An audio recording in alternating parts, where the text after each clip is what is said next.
This scoundrel reincarnated as a mere civilian who was employed by a noble house. No one knows, and because of that, they humiliated him. But in truth, he is a great swordmaster of his time, and now he will spare no one. He trained fencing for more than 70 years, and now that he has reincarnated in an era of peace, everyone is ridiculously weak compared to him. So weak that he humiliated a high-ranking imperial guard of the noble house right in front of his master. He put the guy to sleep without him even being sleepy. The adoptive father and master of the entire castle does not even know what to say upon seeing this. Before, he was completely humiliated and was rude to people. Now he even trains his hot adoptive sister. That is because he has a lot of experience with hot sisters, with swords. He trains well in a rigorous way, even hits her. The guy has become a Sigma Chad, and she is liking it. When he was young, he helped heroes become heroes. Other sword masters, archmages, martial artists. He achieved all the fame in the world, but it was not for him. He himself considered himself unworthy and remained in the darkness. This was because he never had talent for the sword, only love for it. But at the end of his life, he ended up becoming a true master swordsman. But it was already too late for him, at least in that life. Now he has reincarnated. He is many years younger. He has no idea who the owner of this body was nor where he is, but as he walks through the castle, he recognizes the place and thinks it is one of the territories where he served in his last life. Anyway, he needs to find out whose body he's in.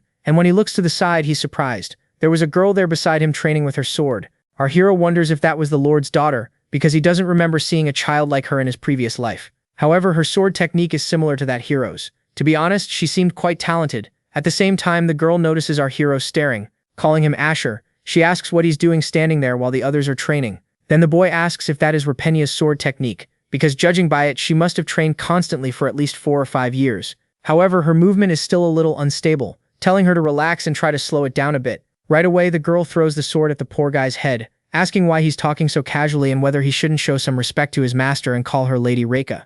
Next, Asher apologizes, thinking he had thought that girl was his sister. Right after that, Reika asks why someone who has never even held a sword is suddenly there, and also wants to know how he knows about the hero's sword technique. If you don't do it right, you're going to regret it. Then Asher thinks he can't believe he had the nerve to try teaching the lady of that castle. Then he heads toward the dummy, raising his sword, and meanwhile the girl was just watching, asking if that isn't the stance of the imperial sword technique, wanting to know when he started learning it, since it seems very different today. Asher stays silent, thinking that he's been doing this for over 70 years, and the moment he strikes at the same time, a huge explosion happens. The guy keeps thinking without stopping that having a young body is really very interesting. After all, it seems like you can do anything with a body like this, right? Right after that, the guy shatters the dummy into millions of pieces, and the girl meanwhile was just watching. The protagonist thinks he can't control himself when he's holding a sword, and then right after that he apologizes to Reika, who says it's no problem since that is the sword technique developed in the Empire.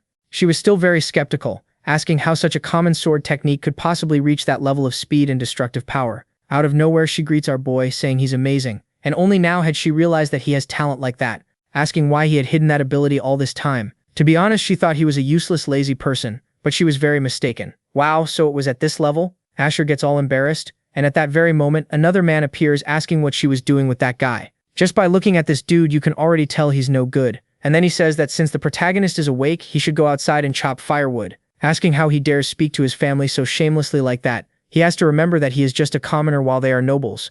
And meanwhile, Asher thinks that guy is really very rude.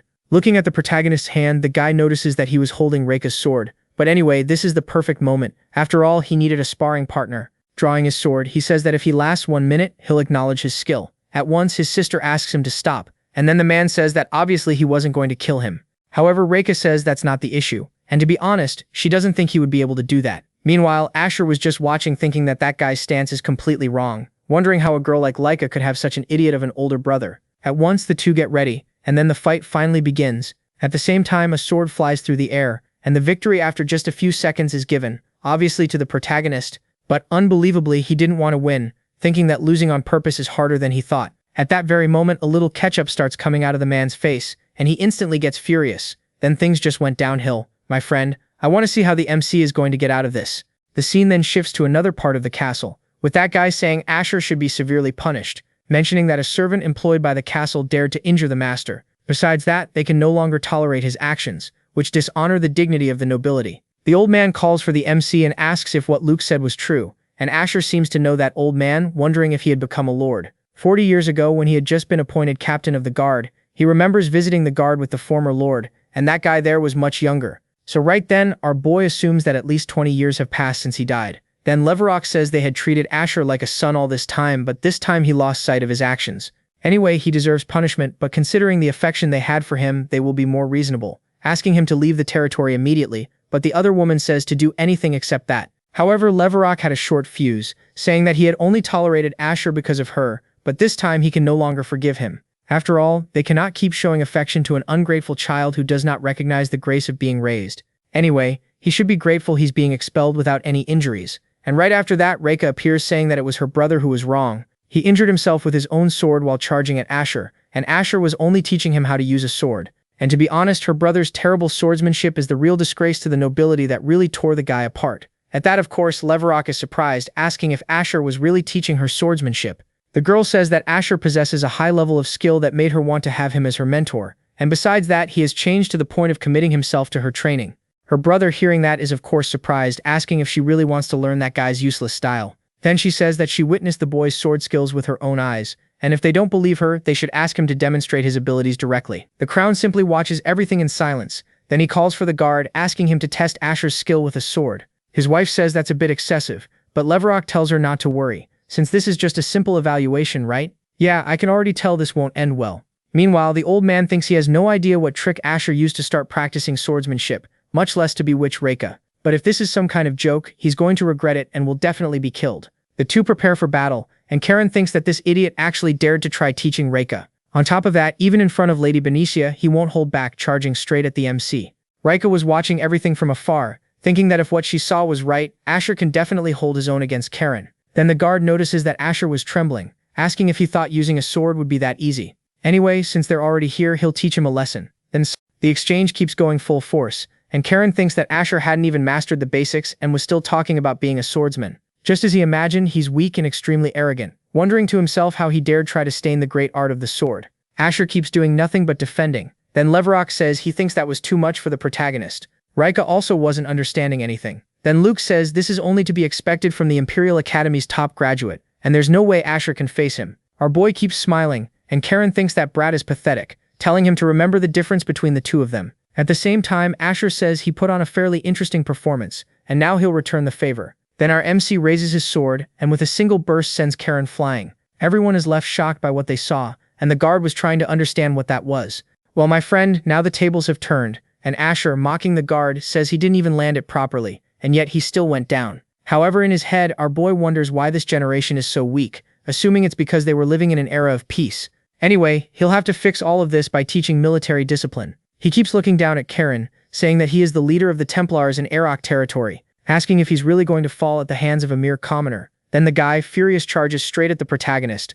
He tries to land a blow, but our boy dodges easily, and then punches the poor guy in the face. Everyone was watching what was happening, because the protagonist literally smashed the guard's face in. Karen couldn't stay on his feet any longer, and Asher thinks it's disgraceful. If this were back then, not only a commander like him, but even any ordinary soldier was incomparably better. Even so, countless soldiers died against the demons, unable to do anything. This time is supposed to be an era of peace, but even so, they shouldn't allow themselves to become this soft. Right after that, a bunch of soldiers rush at Asher, and Benesia asks her husband to stop this already. Then he asks the protagonist who he really is.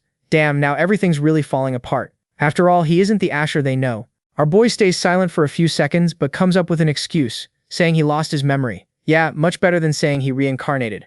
This morning when he woke up, he couldn't remember anything. To be honest, he doesn't know who he is, much less who they are, and all he has left is the memory of his skill with the sword. At first he thought using the sword would help him recover his memories, but he still feels that emptiness in his chest. But anyway, it's clear that he had harmed the chief, and kneeling down, our boy says he accepts any kind of punishment.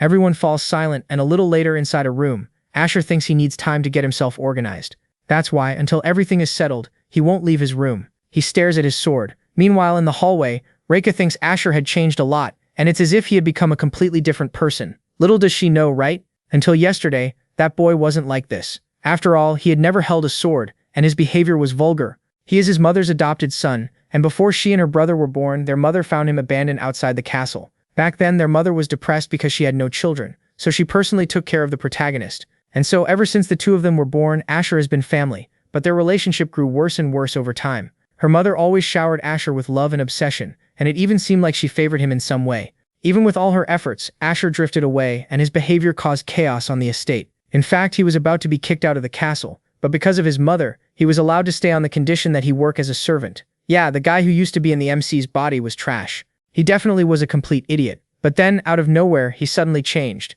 From the way he speaks to his behavior, basically his whole personality changed completely. Besides the fact that he's acting like a master swordsman who trained for years to reach that level. Soon after, Reika knocks on the protagonist's door saying she brought him some food. She opens the door and man, the protagonist had his sword raised, he didn't look friendly at all. Then my guy, all you can see is the food falling to the floor. Nothing good is coming from this. The poor girl was trembling in fear on the floor and Asher, seeing that it was Reika, apologizes. He had seen a sword in the room and thought he'd practice a little. Yeah, and almost killed the girl. The two of them stay silent there, and a little later, Reika was watching the MC train a bit. He really is obsessed with the art of the sword, and then Asher calls out to her, asking what kind of person he was before he lost his memory. After all, anyone he sees in that place doesn't seem to have a very good relationship with him, and hearing that, Reika says he was very different, except for his mother, his family, and even the people in the castle don't like him. Resorting to violence or destroying property were some of the things he did in the past, and hearing that, Asher thinks this body really went too far. Soon after, he asks why Reika is speaking normally with him, if she wasn't at least supposed to despise him too. However, Reika asks why she would do that after all. The way he is now is much better, asking him to take care of her. Whoa, what kind of idea is that? The boy keeps not saying a single word. And soon after, someone knocks on the door asking if they can come in. It was Benicia and Asher thinks that she is Leverrock's wife. Our boy then kneels asking what he could do for her. But Benicia just takes the boy's face in her hand saying he doesn't need to treat her like that. Regardless of what happened, she was the one who raised him, asking him to treat her as he always did. At that, Asher says that the Asher she knew is no longer here. But even so, she looks at him with great affection even though to him she is a complete stranger. At the same time, Benicia hugs the MC saying she was the one who found him first. When she reached 20 years old, she still didn't have an heir, and then she ended up finding him abandoned outside the castle. When she took him in her arms and saw the boy smile, her world changed. And despite the opposition of others, she raised him with love and care. Even if he sees her as a stranger, that's okay, since she raised and loved him as her own son. Meanwhile, Asher wonders if he can really start over by becoming someone else, thinking that these people meant nothing to his past self. A little later, in Leverrock's hall, he was assuming that the MC might be a demon, but it must just be a stupid concern. That race disappeared a long time ago, and even if one existed, it has no connection to Asher. After all, he would probably infiltrate the nobles to gain more power, and there's no reason to stay in the body of a commoner. However, for a child like that to defeat a high-level knight like Karen is another matter. To make matters worse, his daughter also wanted to become his student, and soon after someone says they're having an interesting conversation. Some fully hooded guy was sitting on the window and then the guards rush at him asking who he is. At the same time, the guy easily blocks the attack saying he's actually not bad with a sword, mentioning that Leverrock has decent soldiers. Right then, the hooded man throws the poor guy saying that if he were a little younger, he would have managed to fight. Nobody understood what was happening, and at that very moment, Karen seems to recognize who the man was. Leverrock says that 20 years have already passed, welcoming him to his home. The one who reached the title of swordmaster called Esther Highbon. Man, isn't that the guy the MC was friends with in the past? A little later, Leverrock asks where His Majesty has been. He disappeared suddenly 20 years ago, and he even thought he was dead. Then the guy says there was something he needed to investigate. He traveled to the ends of the world, and man, he didn't seem to have found anything good there. But even so, he still hadn't discovered everything. Changing the subject, he asks if there was a boy who had defeated one of Leverrock's knights, and the man answers yes. Besides that, he was a commoner who had never properly studied the art of the sword. And then Highband says he must possess exceptional talent, asking him to tell him more about it.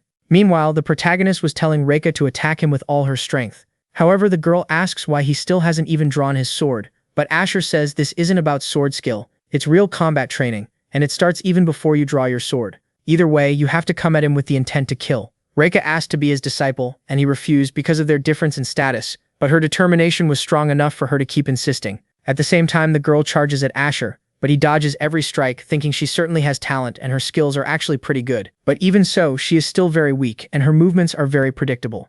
Reika falls to the ground, and then Asher extends his hand to help, saying that she is strong, but that only applies to the sword. Before swordsmanship, she has to train her mind and body. After all, real combat is completely different. Either way, she has to abandon this blind faith in sword fighting, because just possessing swordsmanship is not enough to survive in real combat. What she must learn now is how to control her emotions, because she can never lose her calm and composure in front of her opponent. The kid keeps giving instructions, and Reika just watches, thinking that his skill is impeccable. She immediately stands up, and then the training begins. A little later, the lesson had already ended, and the poor girl was completely exhausted. He never loses, and his stamina seems monstrous. But even so, she feels like she's getting stronger. Right then, her brother shows up, asking if she was messing around with that idiot, and Reika says it was training. Luke says that being with a man isn't training, and the girl says he can think whatever he wants. The two keep arguing, and Luke says she shouldn't be learning from someone like him. At that very moment, Reika draws her sword, telling him to just shut up already. The kid immediately trembles in fear, saying that if she hits him, it won't end well for her.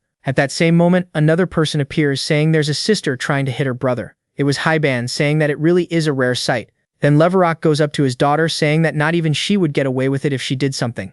Right after that, the girl looks to the side, wanting to know who that old man is. After all, somehow, it feels like there's something extraordinary about him. Luke calls him a sword master, and Reika is obviously surprised right away. There are fewer than 10 of them in the entire empire. And then Luke says he has always admired his swordsmanship, asking to become his disciple, thinking that only a sword master could truly teach him. But my friend, little does he know that the MC was also a master. But the poor guy was simply ignored, and Hyban, talking to Reika, says it's a pleasure to meet her, thinking that this girl doesn't feel intimidated in front of him, and looks like she's ready to strike back at any moment, wondering if he should test her. At that very moment, Hyban grabs his sword, and everyone was just watching. Reika, meanwhile, hadn't moved a single muscle, wondering if this old man really is a sword master. At the same time, she remembers the protagonist's lessons, saying that keeping your composure in front of any opponent is extremely important. Meanwhile, the guy was drawing his great sword in front of her.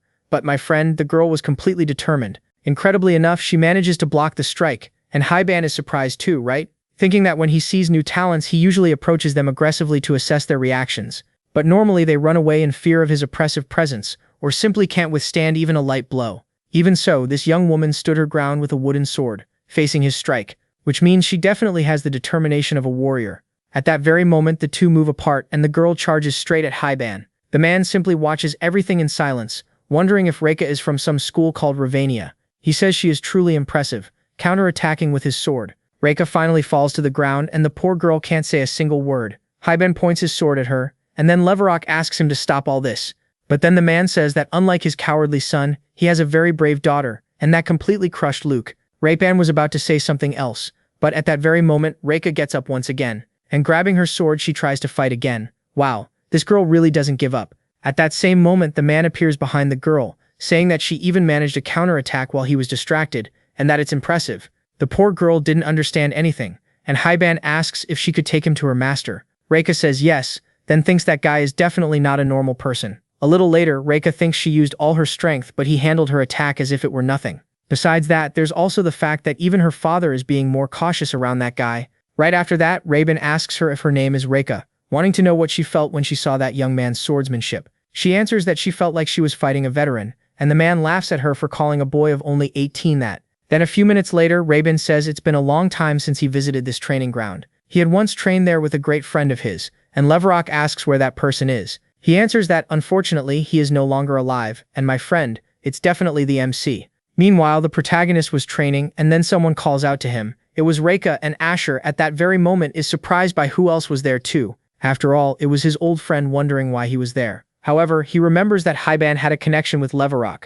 When Leverok was young, he specifically asked Hyban to take care of him. Hyban is happy that the protagonist recognizes him, and with a smile, he immediately starts drawing his sword, and Asher thinks that he's going to see that habit once again. He was always testing new talents, and in any case, it's been quite a long time since the last time he did that. At that very moment, the protagonist draws his sword too, and incredibly enough, it leaves Hyban speechless, thinking that it is flawless swordsmanship. Right then, a flashback appears of him talking with the protagonist, who says that his skill is nothing compared to Hyban's. However, the man says they merely took different paths, suggesting a training match for old time's sake. The two start fighting and seem to share some kind of camaraderie. And returning to the present, Hyban seemed to see that same energy in the protagonist. Little did he know that this guy is the very same one. The guy was still hung up on all of this, and out of nowhere he calls Asher the captain of the guard. Everyone falls silent, and Leverok asks what he had just said, to which he replies that it was nothing.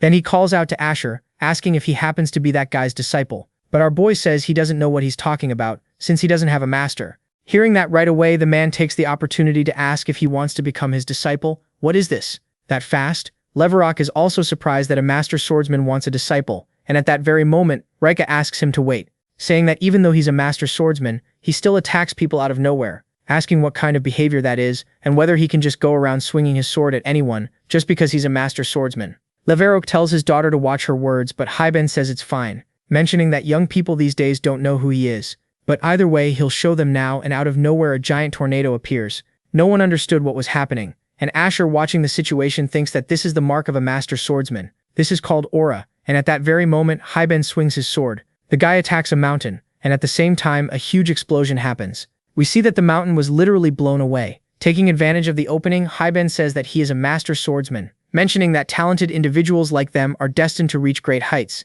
asking Asher what he thought of that and whether he'll become his disciple. Meanwhile, Reika was just watching that immense power, wondering how powerful she would become if she were that guy's disciple. But soon after, Asher, unbelievably enough, turns down the offer.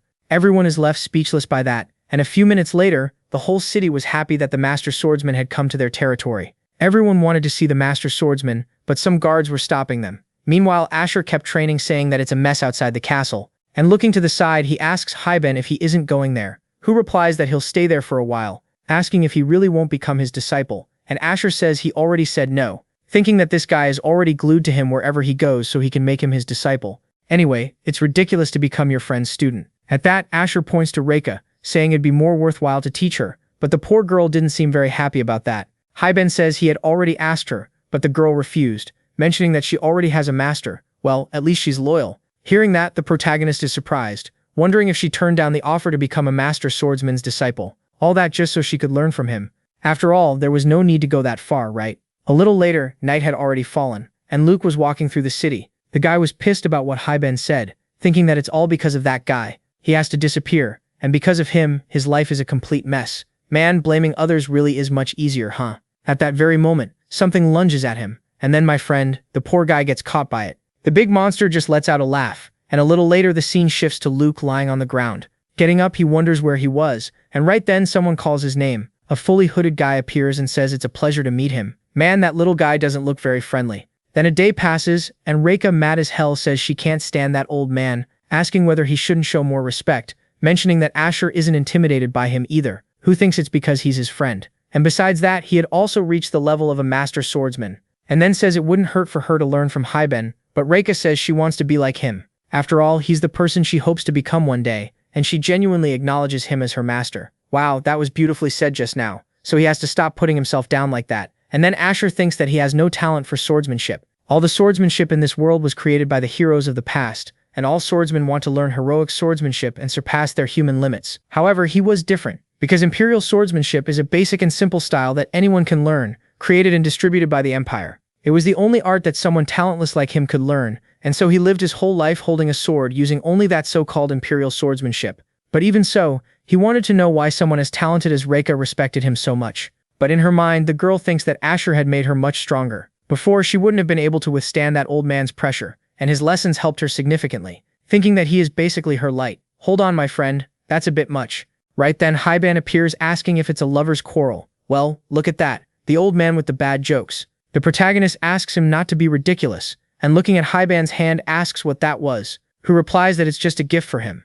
After all, since he doesn't focus on the form of weapons, he can use any kind of sword or equipment. Asher says that's true, thinking that imperial swordsmanship serves to build a foundation. All of that unlike heroic swordsmanship, which is built on superhuman techniques. However, the advantage of imperial swordsmanship is that heroic swordsmanship only applies to swords, while his works with any kind of weapon. Returning to the present, Asher realizes he had received iron gloves.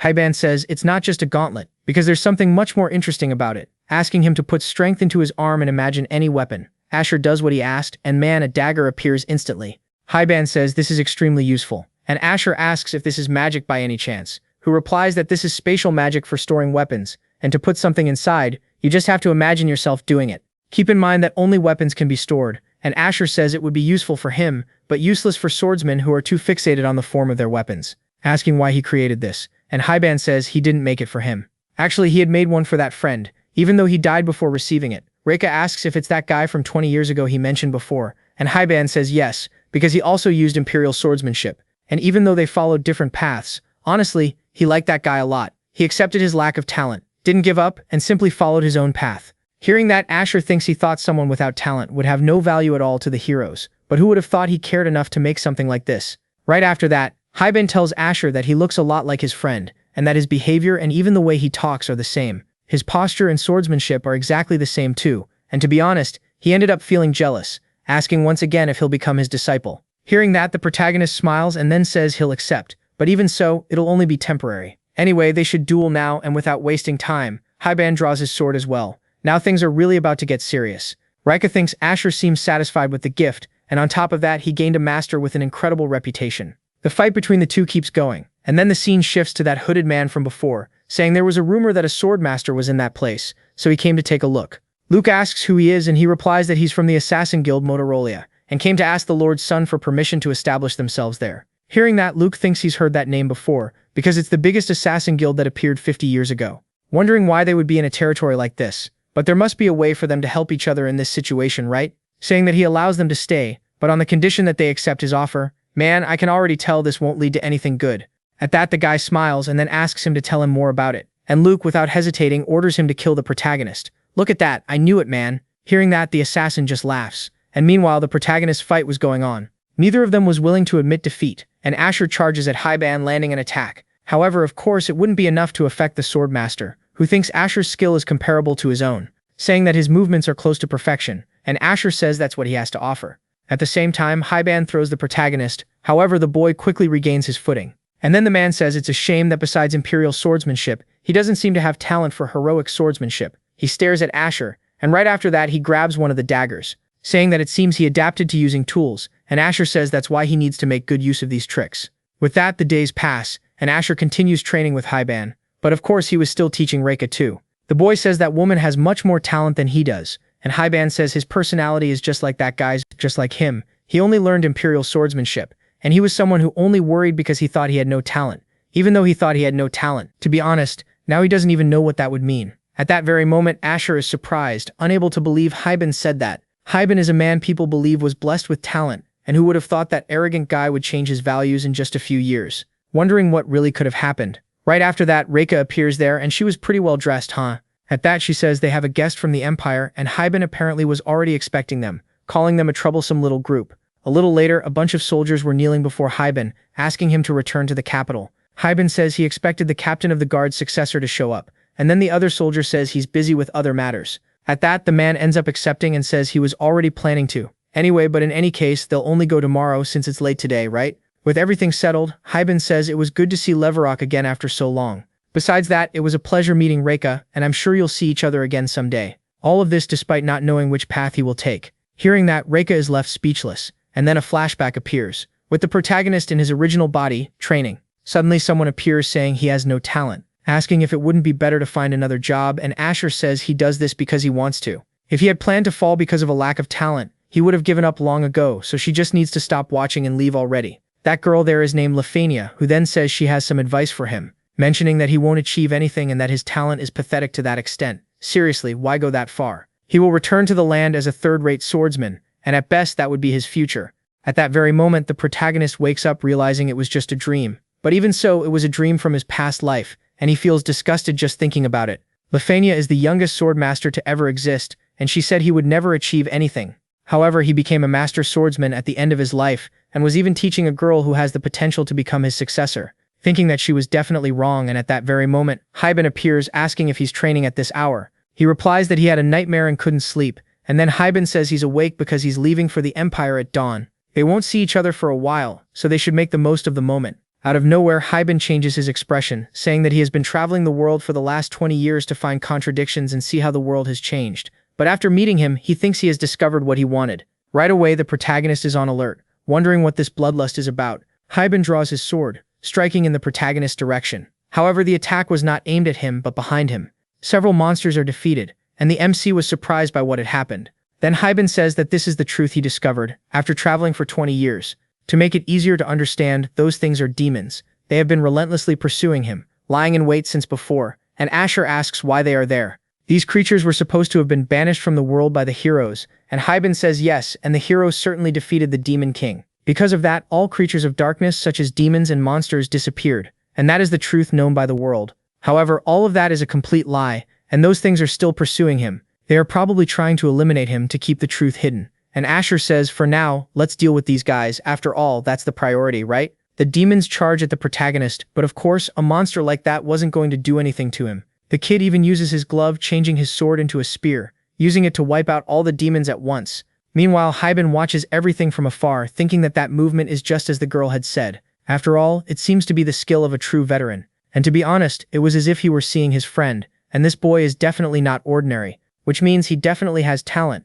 And so, time passes, and the two had finally finished off all the demons. Then Hyban says he had suspected that Asher might also be one of them. He thought he might be a demon imitating a child's appearance after consuming Jinwoo's memories, and hearing that, Asher asks if he was referring to a mimic. He replies that that's exactly it, but demons cannot copy the swordsmanship of a human who has reached that level, and he is definitely a human who reminds him of his late friend. In any case, he is going to the Empire to reveal the truth and warn them of the imminent danger, and after that, he needs to look for the missing hero. Even so, he hoped they could meet again someday. And next time, he definitely wants to have a long conversation with him. Then time passes, and Asher was just chilling, lying on his bed, wondering if that guy had really failed to defeat the Demon King. When the world was burning because of the Demon King's arrival, he appeared like a comet that drove everything back. He was extremely powerful, as if he were a hero straight out of a fairy tale. But just like Haibin, he disappeared 20 years ago, abandoning the lands and the people he ruled, wondering where the hero could have gone. If he failed to defeat the Demon King, there's no way to explain the peace the world has enjoyed all this time. But regardless of what is happening, his duty remains the same. Whether he wants to uncover the truth or not, he will still continue to wield his sword. Man, even now I want to know whether he can use the abilities of a swordmaster or not. At that very moment, Luke calls out to the protagonist, and man, I'll be honest, that guy was definitely plotting something. A little later, somewhere, a hooded figure asks if the leaders really need to accompany him, and the man says that guy is a disciple of the master swordsman. The hooded figure says he's just a boy, and to make matters worse, he only knows imperial swordsmanship, but the bearded man says that young man is dangerous because he is different, asking him to remember when their organization revealed itself to the world, because the one who brought it to the brink of destruction was also someone who learned imperial swordsmanship. But then the guy says it was because your organization was weak, but now it's very different. Not to mention that he'll definitely fall by your hands, mentioning that, as the one who carries the hero's legacy, he won't be defeated by something as inferior as imperial swordsmanship. Hearing that, the little bearded guy falls silent, and then the scene shifts once again to another place. The protagonist was looking at a paper Luke had handed him, asking to meet in that alley. Our boy definitely knows things are going to get ugly there, but he's still going along with it, right? And upon entering the place, he asks why they simply didn't show up. At that very moment, something appears in front of him, and then those hooded figures from before show up.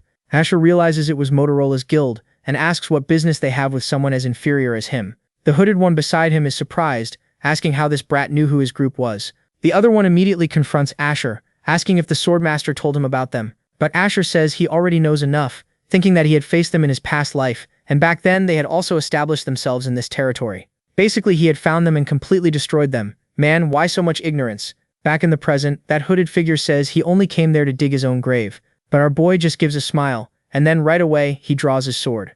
The kid took one of them out in a matter of seconds, saying that just like before, they keep yapping even after being mercilessly annihilated by imperial swordsmanship.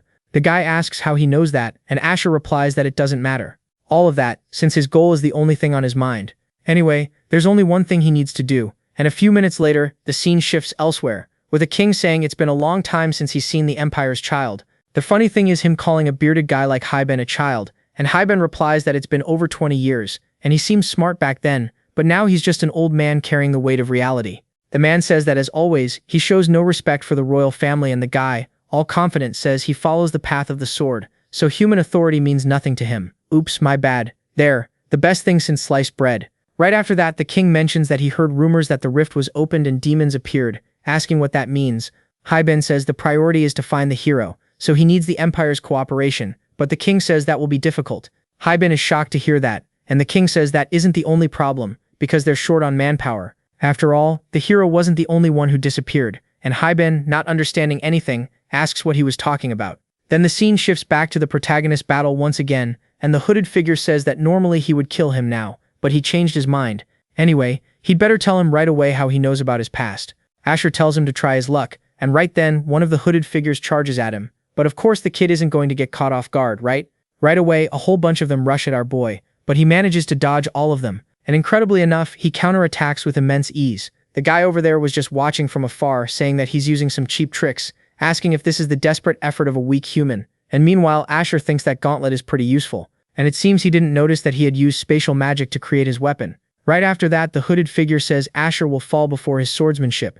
At that moment, the protagonist realizes it was the swordsmanship of the Motorola Guild. Thinking that it's a skill that hides its form and travels through the darkness, striking vital points, the guy realizes that Asher already knew this technique, telling the swordmaster's disciple to die by the hands of this great swordsmanship. At that very moment, the guy launches his attack and Asher remained on the defensive. In the middle of that situation, he thinks it's strange because he can't predict any patterns in the attacks. The hooded figure, on the other hand, was completely convinced, and the guy wouldn't stop pressing the offensive. Asher seemed to be having some kind of difficulty, and then he ends up dropping his sword, saying that he seems to be quite talented since it's a difficult swordsmanship to learn, and the guy says he is one of the 13 seats recognized by the master of Motorola. Hearing that, Asher says that title is pathetic, asking why Motorola is after him, and the man questions since when assassins give explanations to their target. However, our quick-witted boy says that since he's going to die anyway, there's no problem granting his last wish. The guy ends up falling for it, saying they came there specifically to kill him. All of that had been decided by some so-called oracle. Changing the subject, he asks if that answer is satisfactory, and Asher says that's more than enough. And right then man, the kid has now gone on the offensive. The weird-mouth guy asks what that was, and our boy replies that it's just a cheap trick like he said, right? The scene then shifts somewhere else, and Luke is having a drink, saying that by now that guy must already be dead. The thorn in his side is finally gone, and no matter how skilled the protagonist was, those guys he hired are on another level. But at that very moment, someone says they finally found him. Oh man, Luke had already seen the shit that was about to happen because Asher was alive, and to make matters worse, inside his room, the kid was completely calm, saying he wanted to have a little chat. Luke wants to know why he is there, and Asher asks what he means by that, because it was as if he were saying he shouldn't be there. And right then Luke wonders if that guy had really defeated the people from the Motorola Guild, which means he probably found out that it was Luke who set up the assassination. Next, the protagonist starts walking toward Luke, who tells him not to come any closer, asking how he dares enter a noble's chambers. But the kid didn't care about that at all, and had already drawn his sword. However, that was only a threat, saying that until now he had ignored his actions. However, this time he had gone too far. But he hopes he won't disturb his peace with such dishonorable acts. Once again, our kid is seriously pissed off.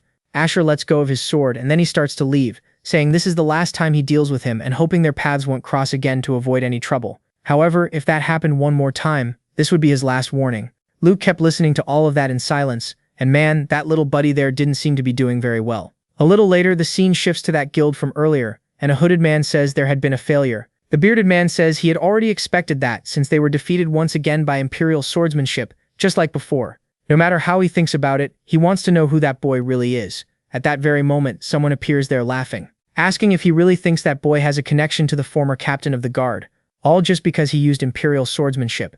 Either way, he couldn't believe the infamous Motorola Guild failed to deal with a single child. The old man says his past experiences with imperial swordsmanship were not pleasant, and the hooded man says they were simply outmatched because of his lack of skill. Either way, he will deal with the kid personally, with the great power of the god Marunia. A little later, in the city, a bunch of people were gathered. Apparently, an assassin had threatened young Master Luke and entered the village. Besides that, the rumors say the one who took down the bandits was that idiot Asher.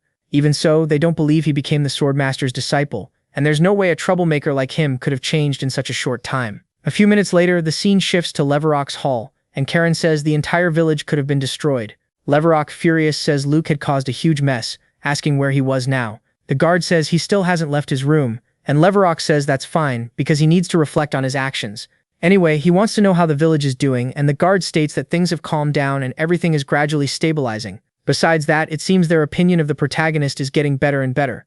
At that, Leverock reflects that he should show his gratitude to Asher, but Karan says he wants to know Asher's true identity, asking whether someone's personality and strength can really change so drastically. And Leverock says Master Highband guaranteed that Asher is not a demon. However, he is still dangerous, because if he used his powers for evil, he would be capable of destroying Arak territory easily. Even so, he fought for them and ended up saving the village, and because of that, they need to make sure whether Asher is really on their side or if he has ulterior motives. Anyway, an opportunity to verify that has appeared. In short, they need to observe how Asher will react from now on. Karen asks what he was talking about, and then the scene shifts to the MC deep in thought.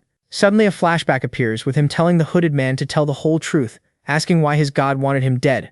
The guy says they don't know the reason and only follow orders, because the oracle told them to kill him, and only act after gathering information that he was in that village.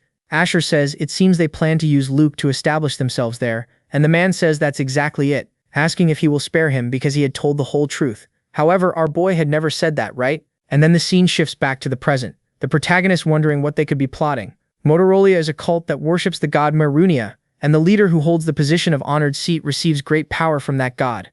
They expanded their influence using that god's power, but he defeated them in the past, wondering why they had appeared again, even supposing that this god might know about his reincarnation. Anyway, he will have to go directly to the capital. After all, someone there might know something about the secret of his reincarnation. At that very moment, someone knocks on the door, and it was Reika. The girl didn't seem very happy, and then she says she received a proposal for an arranged marriage. What is this, all of a sudden? At the same time, a flashback appears with Reika saying she still isn't ready to get married, and her father says he understands how she feels. Even so, there is no other choice, because she knows who the person on the other side is. Still, she has to meet him first, and he might end up being a good person. Returning to the present, the girl says this is nothing more than being sold off to a prestigious family. Asher says they must be pretty powerful, and she replies that it's the Count of Bellatoria. Our boy seems to recognize that place, wondering if they're really doing an arranged marriage like this. That guy is one of the ancient heroes and the current lord of Bellatoria, named Valbarka Bellatoria. They had some kind of connection in his past life, and he personally wasn't that powerful or well known, but he was a virtuous man who ruled his territory well. Asher asks if the lord proposed to her, and the girl says of course not, it was his son. The lord has more than 50 wives, and just thinking about marrying a guy like that gives her the creeps. Asher thinks Valbarka must be pretty old by now, but even so he wants to know why his son would be involved in an arranged marriage.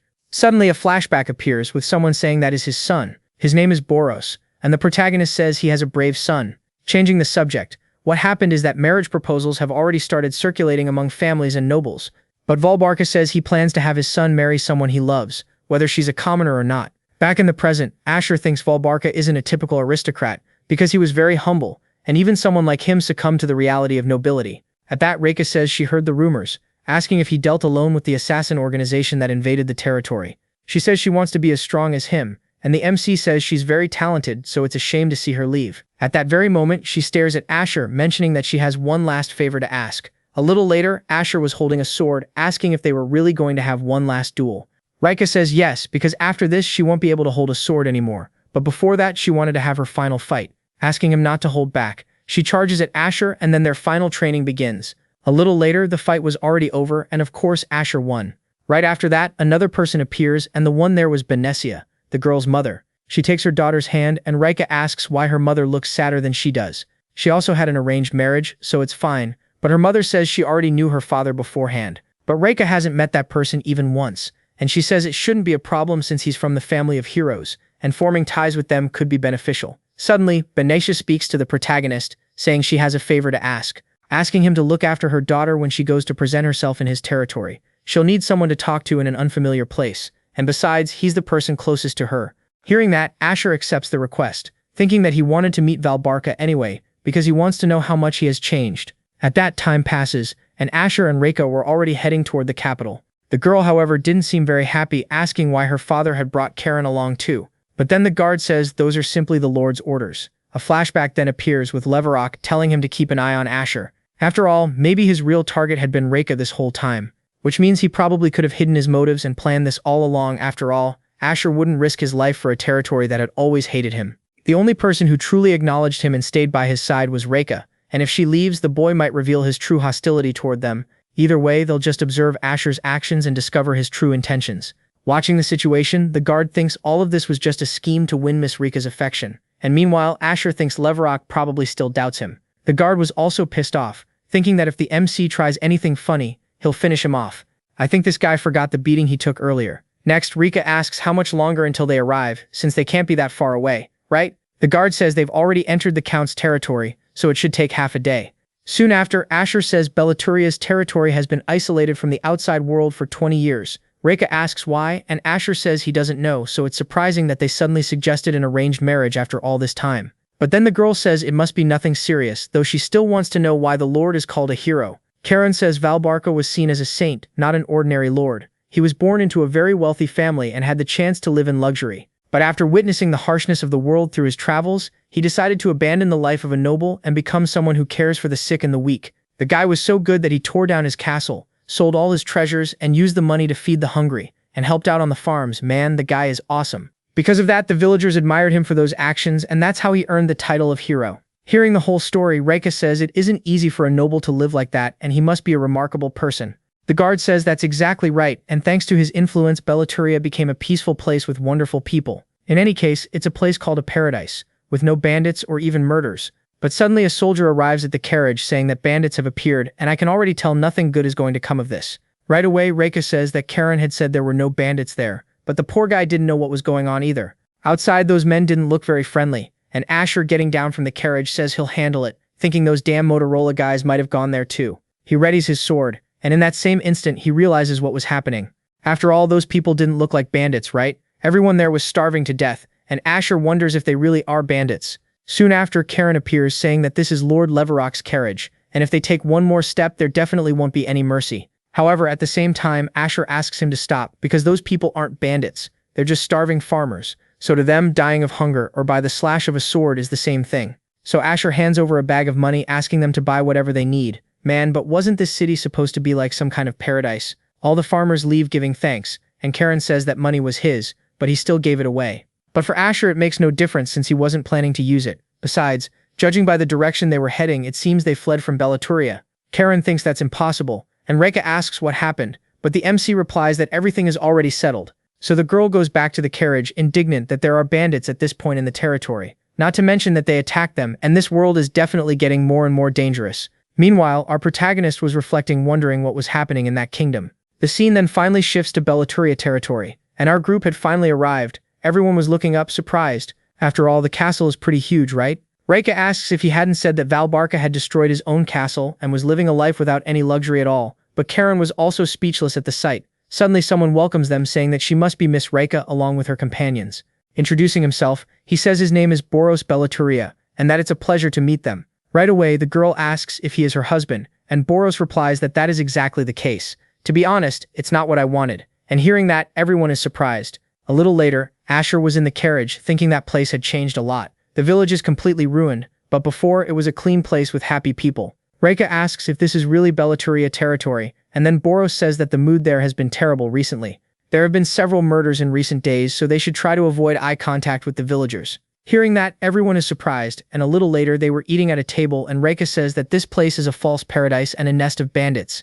On top of that, they're eating a banquet while the people outside are starving. Soon after, Karen says that this is not the kingdom he had known, and at that same moment Boros appears asking if they have finished their meal, mentioning that his father wished to see Reika. Karen tries to say something, but the boy mentions that he already knows what it is because this Bellatoria is very different from the one he knew. Anyway, it's better not to keep him waiting too long because his father is nothing but a monster now. Man, he's changed a lot.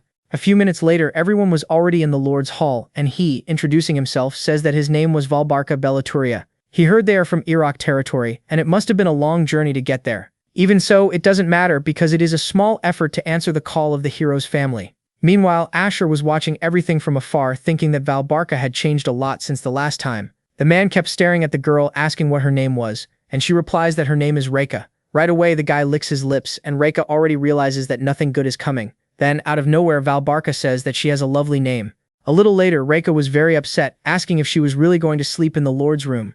Boros asks her not to feel guilty, because it is his father's wish to make her more comfortable. However, to Reika, all of this is very strange, and besides, she wanted to know what that guy was planning with that weird look on his face. A short time later, the scene shifts to the king's hall, where he asks his son if he remembers the story he used to tell him when he was a child. He had said to marry someone you love, but since he was not able to find a suitable wife, he planned to marry him to the daughter of the Iraq family. However, upon seeing the girl, she seemed more suitable as his wife, and he was thinking of giving another one to Boros. Man, this is going way too far. Boros asks what he meant by that, and then his father completely casually says that he is going to make Reika his concubine. A little later, the scene returns to the protagonist with Karen, reflecting on something. The guard asks how a lord could fall into such depravity, and Asher thinks that the Valbarka he remembers was kind and humble, and Bellatoria was a beautiful and happy place. But now Valbarka has been consumed by arrogance and greed. As the lord gives himself over to alcohol and pleasure, it's no surprise that the villagers are desperate, and thus begin to steal, wondering whether this really is the person he had known in the past.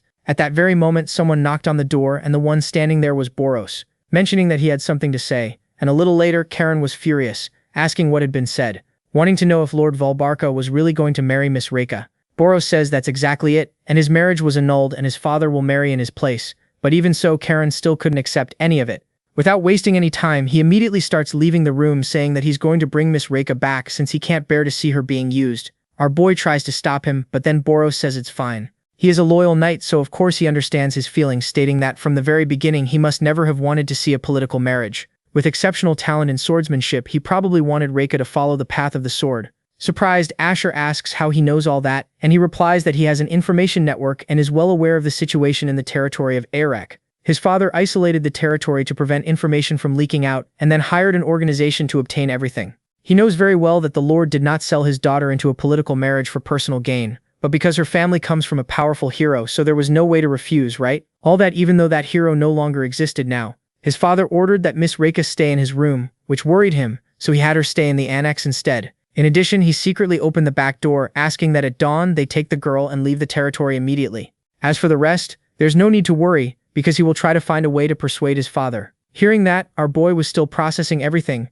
asking if he could know what had happened during all this time. And then Boros says that his father changed around 20 years ago. He began brutally exploiting the residents, taking all their resources, using them to build a palace, neglecting the people's suffering, all while the people were starving, and his father drowned himself in pleasure in the castle, completely ignoring the territory. At that, Asher says there was a time when that man was called a saint for loving the territory and its residents, and hearing that Boros just lets out a laugh, mentioning that in the past his father always told him something, that he would marry someone he loved. But 5 years ago when he fell in love with a woman and brought her to introduce her to his father, something unexpected happened. She was a commoner, but still a good person. Anyway, the next day the woman he loved was already dead, killed by his own father for feeling lust toward a noble. Just telling the story was already making the poor guy furious, asking if that is something a saint would do. Then Asher says that he gave him his trust, and because of that he will give him his loyalty. Boros asks what he means, but then when he looks to the side the protagonist had already left. The scene then returns to the Lord, who continued, as always, drinking. He was already thinking about going to the room where Reika is. However, at that moment, our boy appears. He says that the Valbarka he knew barely drank alcohol, especially an expensive wine like that, because he refused it even when it was personally offered. Valbarka asks who he thinks he is, and then Asher asks the guy to say what the Oath of Bellatoria is. Hearing that, the man doesn't seem to understand what the protagonist was talking about. At that moment, he realizes that he was not the real Valbarka. Without wasting any time, Asher draws his sword and charges at the Lord. Then, my friend, all you can see is blood spraying through the air, and at the same time the scene shifts to outside the castle. Reika asks where they are going, and the guard says they need to leave immediately, mentioning that surely nothing good is coming. That greedy lord had his eyes on her, and hearing that, the girl is obviously shocked on the spot. A little later, the two were already in the carriage, but at that very moment the soldier beside them says there are intruders in the castle, and the lord is being attacked. No one understood what was happening there, and the scene goes inside the castle. Then after they enter the Lord's room, man, you already know what happened, right? Everyone saw the MC killing the Lord, who was already crying on the floor. Boros even calls out his father's name, but then the protagonist says that wasn't his real father, but rather a creature that infiltrates human bodies by copying their appearance. To make it easier to understand, it was a demon. And after that, Boros questions whether he means it's a doppelganger. If that's the case, he's completely mistaken, asking if he thinks he's stupid enough not to be able to tell the difference between a human and a demon. If his father had been attacked by a doppelganger, he would have lost all his memories and wouldn't even have been able to recognize him, and probably would have attacked him. But his memory was perfect, and he still remembers absolutely everything. The only thing that changed over time was his personality, and even if he was a monster, he was still his father. He honestly thought that at some point he might change, but it's all over now. Asking what right Asher had to do this to him. Wow, things are heating up. Let's see. Asher remains silent, and at the same time Boros orders them to attack him. However, at that very moment, everyone hears a laugh. Valbarka was actually a demon, saying that he had been found out. They're all idiots, and completely out of nowhere, the creature fully materializes. Everyone was watching what was happening, and poor Boros was still trying to process everything, wondering if that really was an actual doppelganger. The scene cuts back to the guard running through the castle corridor, wondering what the protagonist had done. Out of nowhere, a bunch of soldiers go flying, and then that demon charges at Boros. As casually as can be, he says it was very fun killing your beloved father, along with your wife. Karen then joins the fight to defend the boy, charging at the demon with his sword, but unfortunately it wasn't enough. He keeps unleashing a series of attacks, and the monster says he's actually pretty skilled for a human. But this little game is about to end, because there's no time to waste on him there, right? The two poor guys are thrown into the wall, and the demon, looking back, asks the protagonist how he dared to uncover his true identity. The MC says it was because of the Bellatoria oath, since Valbarka always carried it in his heart and always spoke about it. Besides that, this guy had great faith in his people, and on top of that, he always used a phrase that was his very essence, asking how someone could talk about Valbarka without knowing that. Right after that, the demon says he didn't know there was something like that, and to fulfill his role as efficiently as possible, he studied a lot about how he should act. For 20 years, no one discovered his identity, but out of everyone, a brat like him figured it out in a single minute. Before killing him, he wanted to know something, asking who the boy really is. Who, completely calmly, says that he is literally a master swordsman. Just as he had said, his clan was wiped off the map, which, to be honest, was done by a human who was the master swordsman. He thought he had killed them all before, but it seems one still remained. Huh? Hearing that, the demon realizes who he was dealing with, but by then it was already too late, and the bastard kicked the bucket. On the other side, Boros was lying on the ground, and Asher asks if he was awake. The boy lifts his face, unable to believe that really was a doppelganger, He stares once more, and the protagonist helping the boy says that it had caught him by surprise. It seems this thing wanted revenge for something from the past, and Boros, looking at the protagonist, wonders how he knew all of this. At that very moment, Reika appears at the scene, and with her several soldiers also show up to help. And so one day passes, and the MC was looking at a gravestone that was probably the real Valbarka's. Boros also appears there, saying they built a tomb for his father. They recovered his body and established a memorial in his honor, even if it was late. Asher says he's sorry for his loss, but the boy says it's okay. His heart was broken, but he had been deceived by a demon without realizing it wasn't his father. Thanks to him, they managed to save the territory. And Asher asks what will happen to the kingdom of Bellatoria now, and he replies that he will be in charge from now on, and that he needs to rebuild the houses that were attacked by demons, but he will never be as good a lord as his father. Hearing that, Asher remembers Valbarka saying that as a lord he is nothing, and that place only exists because of the people. To be honest, he is not in command and merely supports them, and that is how true nobility should be. At least those are the words he keeps in his heart and the words he tells himself every day. Man, this guy is a good person. And that right there is the so-called Bellatoria oath. Next, Boros says that the protagonist had used the oath to expose the demon's weakness. However, this is a secret shared only among family and close friends, so he wanted to know how he knows about it, and besides that, how he is so well informed about demons. Asher realizes that his existence was becoming more and more suspicious, and a few minutes later, the scene returns to the Lord's castle. Karen says that a demon known as a doppelganger was imitating human beings by stealing their bodies, which means Lord Valbarka was being imitated by one as well. All of this was the work of a filthy demon, and hearing that, Reika asks him not to worry, because the marriage was cancelled. It was annulled because the demons arranged it against her will, and besides that, she will also leave that place as soon as possible. Going back to Boros, Asher makes up an excuse, saying he knew all of this because he is the master swordsman's apprentice, and that actually makes sense. He was a close friend of his father, and if he really is his apprentice, the boy could trust him. At that very moment, Boros kneels, saying that he is a great man and saved the kingdom of Bellatoria. Right then, our boy is surprised. After all, a noble was bowing to a commoner, right? The boy in turn gives thanks, saying that if he has any request, he will do his best to fulfill it, all for the name of Bellatoria. And after that, Asher smiles, thanking him in his thoughts, stating that he definitely inherited his family's humility and will surely become a great lord. A little later, the scene shifts to Leverok's castle, who cannot believe that the Lord of Bellatoria was a doppelganger, assuming that was exactly what Hyben meant earlier. He was right about a global crisis, and his words came true first with the Motorola gang and then with the demons, and to be honest, he's afraid of what's coming next. Either way, they can't let their guard down. Even so, once again, Asher saved them and is slowly becoming a hero, which means it's about time to change your opinion of him. Wow, finally.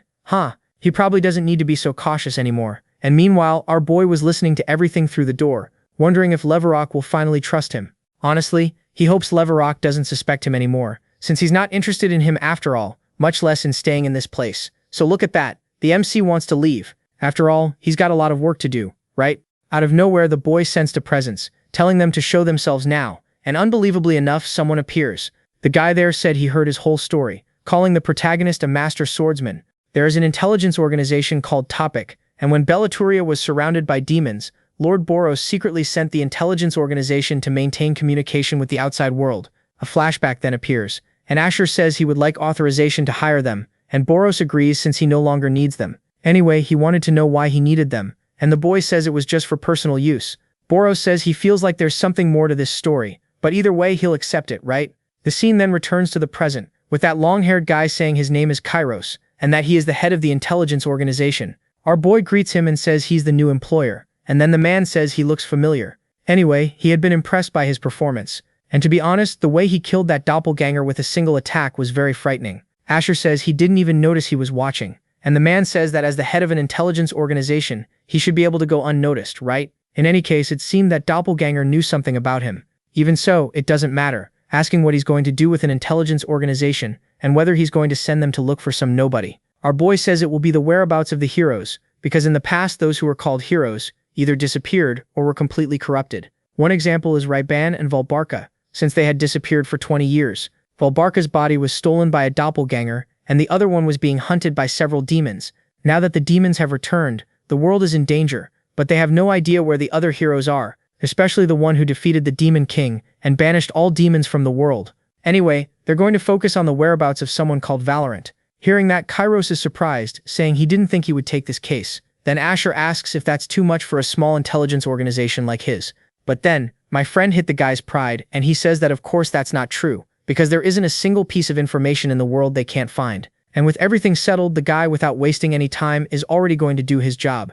A little later, Cairo was pissed off, saying his pride made him accept the offer, but he has no idea how to find information like that. He'll have to start with the capital. And looking to the side, he comes across the protagonist, calling him conceited. Anyway, he's quite an interesting person, and he'll definitely be hard to deal with. The scene changes to another place, with a villager asking if he heard the rumors, since Bellatoria opened its borders. This is good for merchants, since there are more territories to trade with. And the other man asks why they had been closed for so long. The blondie says he thinks it was because of demons, but then the old man beside him says that doesn't make sense.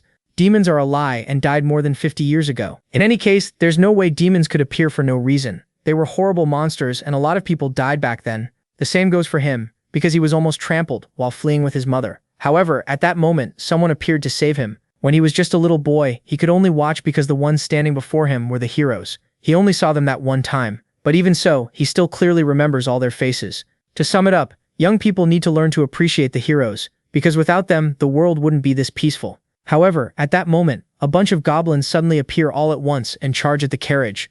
No one understood what was happening, but by then it was already too late, right? A little later, the scene returns to the protagonist, who thinks that the beings that threatened human life have returned. The boy looks to the side, and then he sees Reika training. He calls out to her, and then says that everyone is there because of the demons, mentioning that the atmosphere is pretty tense. Reika says she had only seen demons in books, and hearing that, Asher thinks that's true, assuming that people of this era don't know much about demons, and that creates much greater suspense. At that very moment, everyone hears a scream, and then a villager appears, badly injured. The poor guy was begging for help, claiming that demons came out of the forest and attacked his carriage. Hearing that, our boy was still trying to process everything, and then the scene shifts to the carriage that had already been completely wrecked. Asher thinks this isn't the work of bandits, much less those footprints. He keeps analyzing all the evidence, and right after that, Reika finds someone unconscious, and asks if he's alright. The old man still seemed to be alive, and Reika asks the guards to help him. The man finally opened up, saying they had been attacked by goblins. Asher thinks that, as expected, they had appeared. Monsters are extraterrestrial creatures of various races, and they were hostile and also a threat to humans. But just like the demons, they had all disappeared, making him wonder why they had returned. A little later, the old man had already been treated, saying that he is a merchant and was returning from a nearby estate loaded with goods. Goblins came out of the forest completely out of nowhere and attacked his carriage, stealing all the merchandise. Rika asks what goblins are, and the man says they are small monsters with green skin and pointy ears. At that, Asher joins the conversation, saying they disappeared from the world along with the demons 50 years ago. The old man is surprised that Asher knows anything about it, and our boy says he read about them in his history books. 50 years ago, the demons were killed by the heroes, along with every other being that threatened human existence. The passages to the demon realm were sealed along with the dragons, who were completely defeated. The monsters were driven far away from their domains. However, a heroine known as the Queen of the North Sea had monsters under her control in her territory. They stopped being hostile toward humans and lived in harmony with the other races. However, the monsters broke the Northern Order and are attacking humans. On top of that, with Ravinia missing, the North is in complete chaos. Right after that, Reika says that if the old man knows the goblins, he probably knows how to defeat them. But then the guy says he was too young at the time to know, and it was the adults who fought them. Besides, it was so long ago that probably not a single person alive knows that information. And so, a day passes, and Reika, while doing some shopping, says the city is in an uproar. On top of that, rumors about murderers and demons are spreading. Her father had a meeting with the vassals, and none of them seem to know anything about goblins or monsters, much less have books with that information. To make matters worse, there's no one who has ever faced monsters, and Asher thinks they're all already dead just like his original body. Goblins are a subrace of monsters and can be difficult in groups, but they're weak overall. However, in an era where no one has any common knowledge about monsters, they are completely terrifying. Continuing to walk through the streets, Rika says the city even has a bad atmosphere, and our boy thinks it would be better to quickly get rid of anything that stood in his way. Meanwhile, the girl was looking at Asher, and right away she realizes he had something in mind. A little later, Asher was leaving his room, thinking that it was time to go find those goblins, but out of nowhere someone bumps into him. It was Reika. She says she knew he wouldn't just sit still, and asks if he's going after the goblins. Either way, she's going with him, but then Asher says it's too dangerous. Besides, if the Lord finds out, he'll be furious, and Reika says it would set a bad example for the village if he found out Asher fought. Besides, they can't go through the front gate right now. The guards are keeping a heavy watch, so they're going to use a secret passage, she knows.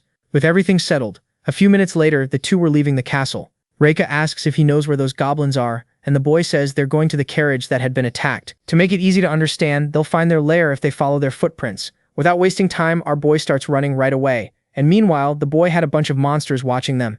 I can already tell this isn't going to end well, and to make matters worse, there's a goblin that seems very different from the others. Arriving at the place, Reika asks if they could go a little slower, and the protagonist says they're almost there, finding the fortress. He says that goblins love damp places, and a fortress in a place like that is actually pretty common. At that very moment, he notices something, and then the two of them crouch down. There were some goblins standing guard, and Asher says there's no need to be afraid. Either way, they should get rid of those two before anything else. At that very moment, the kid charges at the goblin, taking it down in a matter of seconds.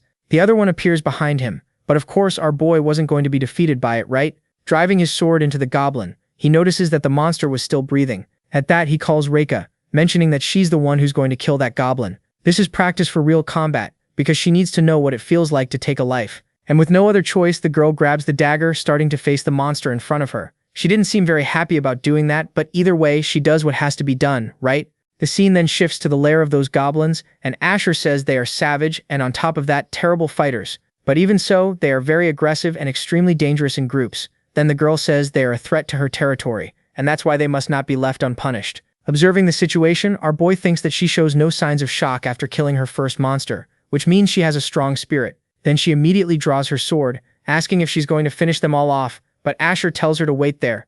After all, it's almost time for the goblins to go to sleep, and they'll go into their huts and won't come out during the night, because goblins are known for their short but deep sleep. In short, he's going to use this opportunity to move through their blind spots. Hearing that, the girl thinks he knows a lot and has maybe already faced some goblins. A little later, only one goblin was standing guard, and at that very moment our boy appears behind him. Without wasting any time, he draws his sword, and immediately finishes off the monster. Entering the hut, he notices everyone was asleep. So then, my friend, you already know what's going to happen, right? Asher thinks he knows it's cruel, but even so, they are still a danger to humanity. With everything settled, the first hut had already been cleared, and now there are only two left. But when he looks to the side, he notices a hut that was very different from the others. It seems to have been built by a human, and he wonders if that one belongs to the leader. Goblins are barbarians, so they don't have the technology to build a house like that, much less the intelligence to understand hierarchies. To make it easier to understand, they're just low-level monsters driven only by instinct. Either way, he needs to get rid of this first. And in the best-case scenario, it's just an abandoned house. But at that very moment, he hears a noise, and man, out of nowhere, a huge trap comes flying toward him. Our boy is shocked, wondering if the goblins were the ones who set this trap. Meanwhile, on the other side, Reika was still waiting for our boy, thinking she should have followed him earlier. Just then, she hears a noise, and then, as usual, some goblins appear. The poor girl was almost going into shock, trying to calm herself down, thinking they're just a few goblins. Either way, she should be able to beat him on her own. Then she draws her sword, already taking a fighting stance. However, someone tells the goblins to back away, mentioning that she is a human. That goblin there is very different, because he looks like a human. And looking at that situation, Reika didn't know what to do, wondering why that goblin was so big, and to make matters worse, could even talk. The monster keeps observing the girl, and then tells her to come at him. She remains in her defensive stance, asking if he really is a goblin. He replies that yes, he is, and that he is their leader, and just like her, he is a warrior training in the path of martial arts. Hearing that, Reika immediately thinks that this isn't just any goblin, but rather a monster with the body and intelligence of a human. Suddenly the creature starts laughing, asking since when race mattered when it comes to martial arts. Anyway, they should stop this pointless chatter already, and drawing his spear he tells her to fight already. But Reika, full of confidence, says he's no match for her, advancing toward the monster. Meanwhile, in the goblin's den, the protagonist seemed to be injured. He managed to stop the trap, but even so, he had let his guard down. Man, a whole bunch of goblins were staring at our boy, and he tells them all to come at him at once. What is this, feeling confident, huh? In the middle of that situation, he immediately activates his gloves ability, thinking he needs to get through them first. Everyone charges at him, and our boy summons a giant spear. The guy really knows what he's doing, and even though it's not a sword, he can still use it masterfully. Even so, he was having some kind of difficulty, thinking that the monsters just keep appearing. The scene then returns to Reika's battle, and the goblin says that she's actually not bad. Reika was still processing what was happening, asking why a monster was judging a human. She unleashes a series of strikes with her sword, surprised that that thing is blocking her attacks so easily. At that moment, the big brute jumps, saying that she's using too much strength, and that's why her movements are so unstable. In the middle of the battle, Reika wonders if this monster is really on the same level as the protagonist. Oh no, that's pushing it too far. There's no way a goblin could know that much about swordsmanship, but now she's going to start fighting for real. Using the Ravinia sword technique. Look at that. She already activated the cheats. The leader of the goblins merely watches and then says that she too is a fraud. Neither I nor the girl understood what the goblin said, and at the same time the monster strikes with his spear, which simply breaks Reika's sword. He tells them to get this over with already, and once again charges at the girl, throwing her far away. A little later, the scene returns to Asher, who had already finished off all the goblins, saying he can't believe these monsters did all this. Goblins have the habit of coating their weapons with poison, and a small dose of it is enough to kill hundreds of humans. Since he was hit by that poison, he thinks he's going to die right there, and so he collapses unconscious to the ground. Returning to the other battle, Rika had been defeated, and the goblin was surprised that she was still alive. Honestly, that armor had saved her, and meanwhile the girl thinks she can't move. Then the monster tells her to die with honor like a human warrior. He was about to deliver the final blow, and Rika wonders if this was how she was going to be killed. The poor thing still wasn't prepared for this. But at that very moment, something hits the goblin's spear. I don't know how, but the protagonist was still alive, saying that was a close one. The goblin starts staring at our boy, and then says he's very brave, surprised that he's still alive. And Asher, surprised that this goblin can talk, says he noticed the habits of his goblins. After all, he's familiar with the trick of poisoning their weapons, and that's why he coats his own weapons with an antidote so he can survive. Wow, you could have said that earlier, huh? Anyway, that kind of preparation is essential when facing goblins. At that, the leader is surprised because the boy even knows their tactics, mentioning that he's actually pretty smart. Then Asher leans Rika against a tree, saying to leave the rest to him. Getting up, he asks if he's the leader of the goblins, and the monster replies that yes, he is, and that his name is Tarkin, and he's an aspiring martial artist. Asher thinks that's pretty interesting because he's basically a goblin with the body and mind of a human. At that, the monster says he's the one to blame for interfering in a fair duel, asking if he's ready to face the consequences. Of course, the kid was pretty confident, telling him to bring it on. And without wasting any time, the leader of the goblins does exactly that. He strikes at the protagonist, but he manages to block it. The monster keeps unleashing a flurry of attacks, and Asher thinks these aren't the attacks of a normal goblin. He doesn't rely on brute force alone, but also on movements refined through countless hours of training and practice. Anyway, it's been a very long time since the last time he faced an opponent this good, so our boy counterattacks, and the goblin is sent flying. He says this is the perfect swordsmanship he always wished for, mentioning that Asher is truly powerful. This is his lucky day because he met humans who are actually decent. In any case, they're going to start fighting seriously now, charging at the protagonist. Meanwhile, Rika was still injured, watching the whole battle from afar, thinking that the goblin's movements have no elegance at all, much less skill. But even so, the spear movements are practically perfect, and unbelievably enough, that monster resembles the protagonist. Soon after, she falls unconscious, and the goblin asks if Asher is already tired. Asher says he doesn't have time to waste talking to him right now, but the goblin says he won't let him go. However, our boy says he knows that he will, and at that very moment, the forest starts to catch fire. The goblin looks back and then realizes that his village was on fire. Asher says he has to exterminate them by whatever means necessary, and having no other choice, the goblin decides to flee the fight. After all, he can't let his people burn to death. They'll finish this another day, and they'll probably meet again soon.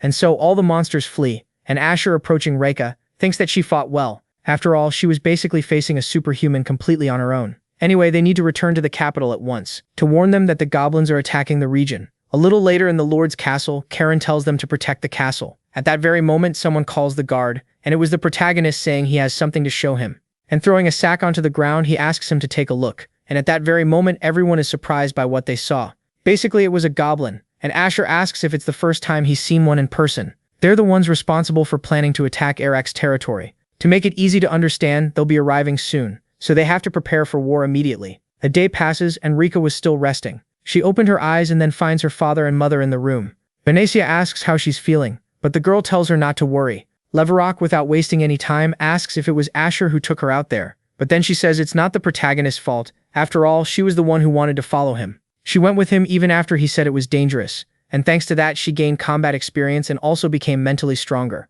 Besides that, he also saved her when they fought the leader of the goblins, mentioning that Asher is fighting for his own life as well as for the good of the territory. And with no other choice, her father finally calms down, thinking that Rika is right. While everyone in the territory is full of fear and anguish, Asher went out and personally brought back a goblin, thinking that he's no different from a hero. And man, I don't know why, but now the soldiers are training in front of that thing. Asher was watching everything from above, and Leverok says he ordered that thing to be hung there. That way the soldiers can get rid of their fear and become more cautious. Changing the subject, he asks what he thinks of his soldiers, and Asher says they're good and will have a chance to win. Then the man thanks him from the bottom of his heart as the Lord of Eric. Hearing that, our boy is surprised, wondering if he's earned Lord Leverok's trust, saying he's giving him too much credit. Besides that, he wanted to talk about his daughter, but then Leverok says that she went to the training grounds to practice as soon as she woke up. She could live a comfortable life, but even so, she still wants to make all this effort. At that, the two go talk to Rika, and her father asks if she's okay. He replies that he can handle it just fine. Leverok says that she's just as troublesome as her brother, and she says it's disappointing to be compared to Luke. He's an idiot who's always hiding in his own room, and she definitely has to become stronger in his place. Our boy was just listening to the conversation, wondering if he had been traumatized after that day, Either way, they have to help him come back to reality. Right then, the lady asks Asher if his arm was hurt. He replies that it's fine, and that he had only been injured by goblin poison. Rika says it's alright since he recovered right away because he had already been prepared. Asher says that goblins have a habit of coating their weapons with lethal poison, so they need to be ready for that. After all, they'll win if they have armor and medicine prepared. However, the current problem is the goblin leader, who possesses human-like physical and martial abilities, which means Asher will probably be the one to face him. Meanwhile, a bunch of goblins were gathered in a cave, and man, would you look at that, the leader is still alive. He thinks his race is naturally weak and lacking in intelligence, and that is exactly why he wants to become more powerful. He gained intelligence and physical abilities that surpass the limits of goblins, and that is why he needs to protect his race. At that very moment, a voice begins echoing in his head, ordering him to kill the humans. To the goblin, that is a curse, wondering why he has to suffer just to gain intelligence. In the end, he is only a puppet following orders, but at least he managed to gain something because of it. This world is full of frauds, and it was the first time he had met a human like himself. At that, the goblin stands up, telling everyone to gather, beginning to give a speech. He says they will get rid of the humans, and shortly after that, we see all the goblins attacking the fortress. The soldiers realize that the monsters had already arrived, and Karen orders them to raise their weapons. This is their land, so they must not let those monsters attack it. The goblins begin climbing the wall, but the soldiers were prepared to defend it. Man, the fight there was brutal, and it definitely won't be over anytime soon. Leverok was also there, raising his sword just for show, ordering them to stop the goblins and protect the territory of Iraq. The scene then shifts to Luke's room, and the kid, to be honest, didn't look very well. At that very moment, Asher appears in his room, telling him to pull himself together already, because everyone inside the castle is fighting the goblins right now. But the poor guy is in shock and says he can't do anything, asking how he could possibly help in the fight. He isn't strong like him and Reka. Besides, he's nothing but useless, and will only be the successor of Iraq's territory on paper. Man, this guy has changed a lot. Looking at that, Asher thinks his self-esteem has hit rock bottom, but he needs to find a way to strengthen his heart. And tossing him his sword, the protagonist tells Luke to catch it, asking if he's going to keep doing nothing even if the land burns and the people die, wanting to know how a coward like him could ever become the Lord. He is the one who will become the Lord of this land, so he has to fulfill his duty. At that, the kid keeps staring at the sword, and then, he finally regains his determination. Without wasting any time, he leaves his room, and meanwhile the soldiers kept fighting in the battle. Suddenly, some goblins appear behind Karen, but then Reka shows up to save the day. She asks how the battle is going, and the guard says they definitely have the advantage. The goblins may have numbers, but their strength and coordination are poor, and the soldiers of Iraqi territory are managing to defend themselves. Either way, he is sure they will come out victorious. Meanwhile, the girl thinks they still have a long road ahead.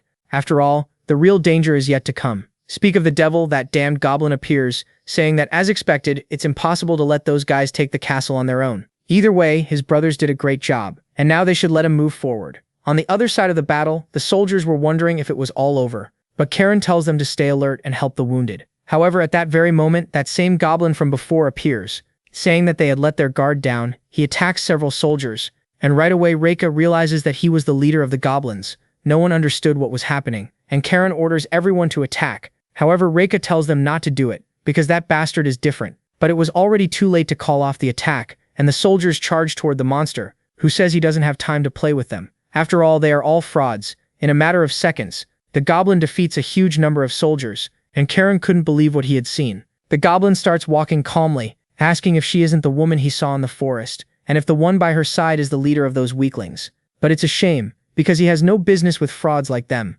ordering her to hand over that human right now. But Karen asks what he was talking about, and the leader of the goblins says it's the protagonist, because he is the true man who can wield a sword, telling them once again to bring him immediately. But Karen says that of course he won't do that. Obviously, not unless he killed him first. Reka says that goblin is dangerous, but the guard tells her not to worry because he'll handle it, thinking it's just a measly goblin that couldn't surpass a human's swordsmanship. The goblin tells him to come at him with everything he's got, and then Karen does exactly that. The two clash their blades, and the guard says he's going to take his head home. Reka was watching everything from afar, thinking that Karen is a high-level swordsman, even recognized within the Empire. But the monster acts as if it were fighting an inexperienced child. The goblin says he has the qualities of a warrior, but even so, it's still not enough. The guard can't believe what just happened, and in the very next instant he's thrown back. Part of his armor is destroyed, and the goblin completely immobilizes him, saying that he's also a fraud who relies on tricks. This lunatic really can't win a battle, huh?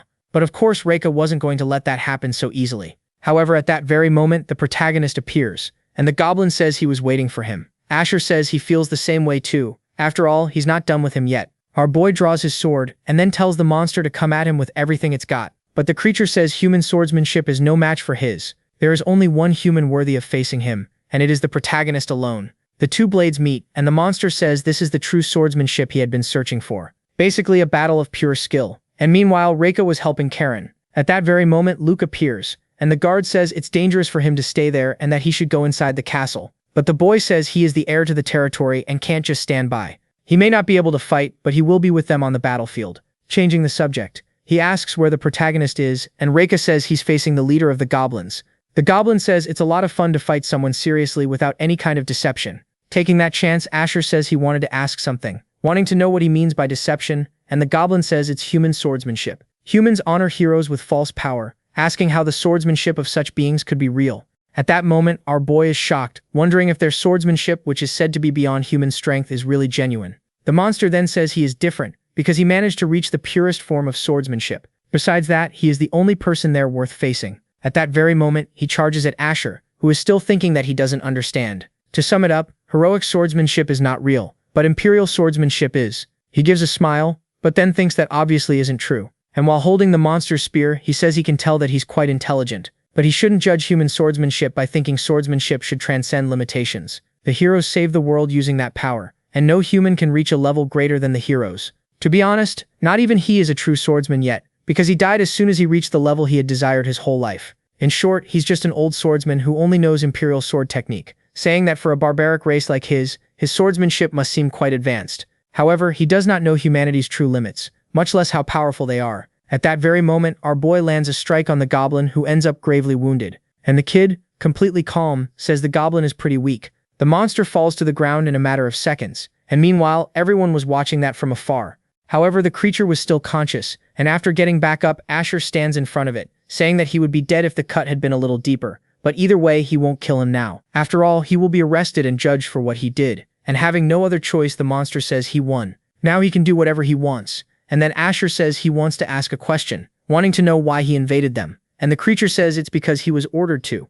The demons were the ones who did this, and sent him to free his people to invade the humans. Asher thinks it's similar to the last demonic invasion, because even back then, some monsters attacked humans under the demon's orders. The Demon King was the one behind everything, assuming that guy really has been resurrected. Then the Goblin says that, as he said, he is just a puppet controlled by a superior being. He used to be no different from any other goblin, but he was smarter than most, and because of that, he managed to improve his spear technique. Because of that, he often fought against other races to test his skills. However, that didn't change the fact that goblins are monsters at the bottom of the power hierarchy, and no matter how hard he tried, he couldn't overcome the limitations of his race. Then one day, that blessed person appeared, who was simply a high-ranking demon. He gave him intelligence and a superior body, and in return, he received orders to invade the humans.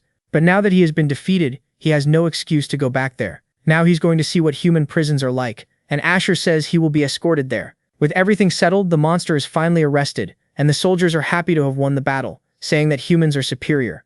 Reika says he is surprisingly calm, and Asher says he has already accepted defeat, thinking that for now they are safe. But with the Demon King's resurrection comes the beginning of an even greater crisis. And so a day passes, and the walls were being rebuilt, little by little. Leverrock thanks the protagonist, saying that he saved the mansion from destruction, and Asher says he only did his part as a member of it. However, the man says that's not the only thing he's grateful for, because Luke has gotten much better, and that's good news. He even volunteered to help the soldiers repair the walls. Besides that, about the goblin, Karen is keeping an eye on him. But something doesn't seem right. Asher says he has to send him to the Empire for an investigation. And then Leverrock hands him a paper and says there's a message. After the invasion of a mimic and goblins, the Empire has noticed a new crisis, which means they'll be sending someone soon. A bunch of carriages were passing through the city, and the villagers wanted to know who it was, even assuming it was Haben. However, the person inside the carriage didn't seem to be human. The scene then shifts to the protagonist training. Reika asks if he wants her to learn imperial swordsmanship, and Asher says she doesn't practice it for some reason. However, the girl says that whenever she looks at him, she becomes convinced that imperial swordsmanship is amazing. Even so, Asher says she'll be disappointed after learning it, thinking that there were many children like her in his past life, many aspiring swordsmen who wanted to become his disciples, but he taught them only simple, repetitive sword techniques without any special skills. Because of that, many left disappointed except for a single boy, and because of that, he wonders how he's doing now. Next, Reika mentions that someone is coming from the Empire, and Asher says the Lord told him. Also, the captain of the guard is a dark elf too, and the moment he hears that, our boy is shocked. The scene changes to inside the castle, and Leverok was welcoming the group that had arrived. The girl says it's a pleasure to meet him, saying she is the captain of the guard named Irina Vasilis. Suddenly a flashback appears, with Asher looking at a place engulfed in flames. Suddenly someone calls out to him, and it was Hyban, saying that in the end they burned away their own lives. With that, the Dark Elves were completely wiped out, and Asher says they brought it on themselves. After all, a global crisis almost happened because of the Elder Elf. Anyway, your job here is done, so leave, asking them to call him if they need anything else, and Hyban tells him to return safely. A little later, our boy was walking alone through the forest, and at that very moment he hears a noise. He wonders what it could be, because it sounds like a child crying. Going deeper into the forest, then he comes across a dark elf. Judging by the clothes, she must be the elder's child, and unbelievably she managed to save her own daughter, wondering what sin she must have committed to deserve this. But surprisingly, Asher reaches out his hand, saying she could come with him if she wanted, asking what her name is. And man, wouldn't you know it, this dark elf was the girl the protagonist had saved. Returning to the present, the girl had already met up with Asher's group, and then Leverok introduces the boy, saying he is an excellent swordsman who contributed greatly to the annihilation of the goblins. Irina looks at our boy, and then says it's a pleasure to meet him. The two greet each other, and a little later, Leverok says that Asher will explain everything that has happened so far. The two were seated at the table, and Asher thinks it's very strange. After all, he's basically staring at his adopted daughter from his past life. Irina is the only surviving Dark Elf, and his adopted daughter. Long ago, the Dark Elf Elder, driven by her hatred of humans, tried to completely destroy the world. All of that by using forbidden magic to summon monsters from another dimension. But she couldn't control the wild power of those creatures, and so the Dark Elves were completely annihilated. The Elder, absorbed by the creatures, was barely stopped by the heroes, and after that, our boy burned the forest, which had been corrupted by the creature's energy. After that, he ended up adopting the orphan, and then she quietly followed him but didn't show him any more affection than necessary. To be honest, he didn't seek her love either. After all, it was humans who burned her home and killed her family, and she should have resented that. But it's almost funny that she followed the same path as him and became captain of the guard. Next, Irina calls out to the protagonist, saying that she came there at Lord Hyban's request, and since he couldn't come personally, he trusted her to come in his place. Anyway, they get straight to the point, and first of all, the Empire does not trust him.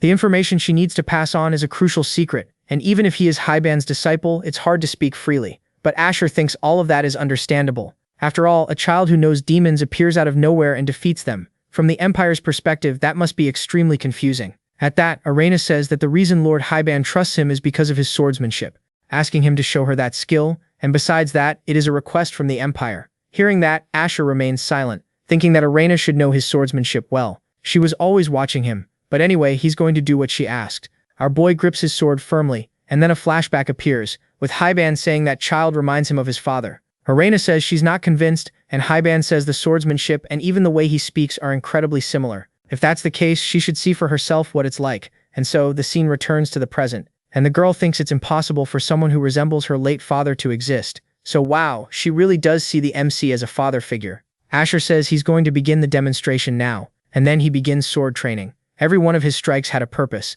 and the girl watches everything closely. At that moment, she notices how similar the two are, but of course they're literally the same person. But she doesn't know that, and so she was captivated by that skill. A little later, Leverok was talking with his daughter, saying that she had received an acceptance letter from the academy. It was personally delivered by the captain of the Imperial Guard, and Reika, overjoyed, thanks him for everything. Her father says that with a proper education, she'll be able to develop her talents even further, and since they'll be going to the capital soon, they should prepare. Walking down the hallway, the girl was happily thinking that getting into the academy almost felt like a dream. The Imperial Academy is the place that produced great first-class master swordsmen and the most prestigious school in the Empire, and countless swordsmen from across the kingdom gather there, and it would be great if the protagonist could come too. After all, he is surely the greatest talent in the Empire. Thinking that she should convince him so they can go to the academy together, he surely wants to see a broader world. And meanwhile, the kid keeps training non-stop. The guy is disciplined. He was still thinking about his adopted daughter, and a flashback appears from a little earlier. The boy says he had finished the demonstration, asking whether she had been able to confirm her doubts, but the poor girl rushes off in a hurry, and returning to the present, Asher thinks she must have been surprised. After all, she had basically just seen a child she had never met before, using her late father's swordsmanship. At that very moment, Asher notices something, asking how long the girl had been standing there. All flustered, she apologizes if she interrupted him, but Asher says that's not the case, thinking that she's still watching just like before. Changing the subject, the girl thanks him for accepting her request for a swordsmanship demonstration. His skill resembles that of someone she knows very closely, and that's why she got so confused, apologizing for not being able to explain the situation properly. Asher says he's glad it wasn't anything serious, asking if her check was complete, and the girl replies that it is. Honestly, she trusts him and is going to share confidential Imperial information. She mentions that in the past, during the Age of Wars, various heroes protected the world, such as the great mage who defeated the demon race. At present, those heroes are missing, and the ones who ruled the land suddenly vanished after destroying their own domains. On top of that, as he knows, Valbarca was consumed by the demon race. Among them, the situation in the north is more serious due to Ravinia's absence. Because of that, control over the region has completely collapsed, and monsters are invading the entire territory. To make matters worse, communication with the Archmages and the Dragon Slayers' castles has been cut off. In short, the world is in complete chaos, and Asher thinks all of this is already to be expected, asking what happened to Hyban, and Arena says he left the Empire. He had received an Imperial order to discover the hero's whereabouts and observe the world crisis. Before leaving, he asked her to relay the situation to Asher, wanting to know what the boy is really going to do now. Isn't he going to help save the world? Our boy grows thoughtful, wondering if she wanted him to fight against a crisis like this just as before. Either way, he's going to do absolutely nothing. In any case, he doesn't want to waste his time on something so honorable, thinking that he is not a hero and all he desires is the path of the sword, and that's how it will be from now on, living and wielding his sword. He never had the chance to be a hero, and he won't become one either, and the only thing he will do is cut down those who stand in his way. Right after that, the girl is surprised but ends up accepting Asher's answer, saying that Hyban said he is someone who never changes, and also said he would spend his entire life wielding a sword. In that sense, he is very similar to someone she knows, and Asher just watches the girl as she speaks because she's my friend. He knows that she knows. Arena asks what his plans are now, and Asher says he's going to a place called the Gate of Swords, thinking that he needs to learn the secret of his reincarnation, and if that guy is there, maybe he can answer all his questions.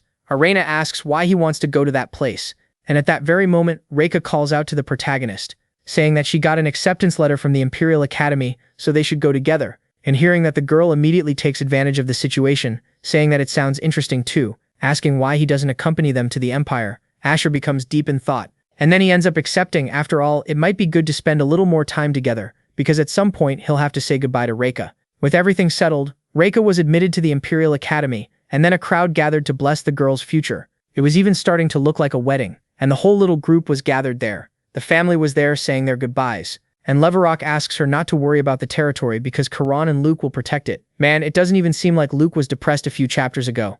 Anyway, he hopes she becomes the Empire's greatest swordswoman. Meanwhile, Asher was wondering how the demon race had revived. A lot of questions torment his mind, so he plans to set out in search of all the answers. Honestly, he didn't want to do anything, but those questions will end up blocking his path, so he needs to resolve them personally. With everything settled, Leverrock asks them to be careful while transporting him, and man, the goblin is going to be taken away. Arena then calls out to the monster, saying that he will be detained in the Empire's prison for the rest of his life once the investigation is over. The monster was all stoic, saying he had no choice since he's a loser, and they can do whatever they want. So after all that mess, the carriage finally sets off, and everyone was looking at the goblin who had caused chaos in the territory. Everyone starts looking down on him, and the monster already realizes that his stay won't be easy, but he'll definitely be free. Man, this guy is really optimistic, huh?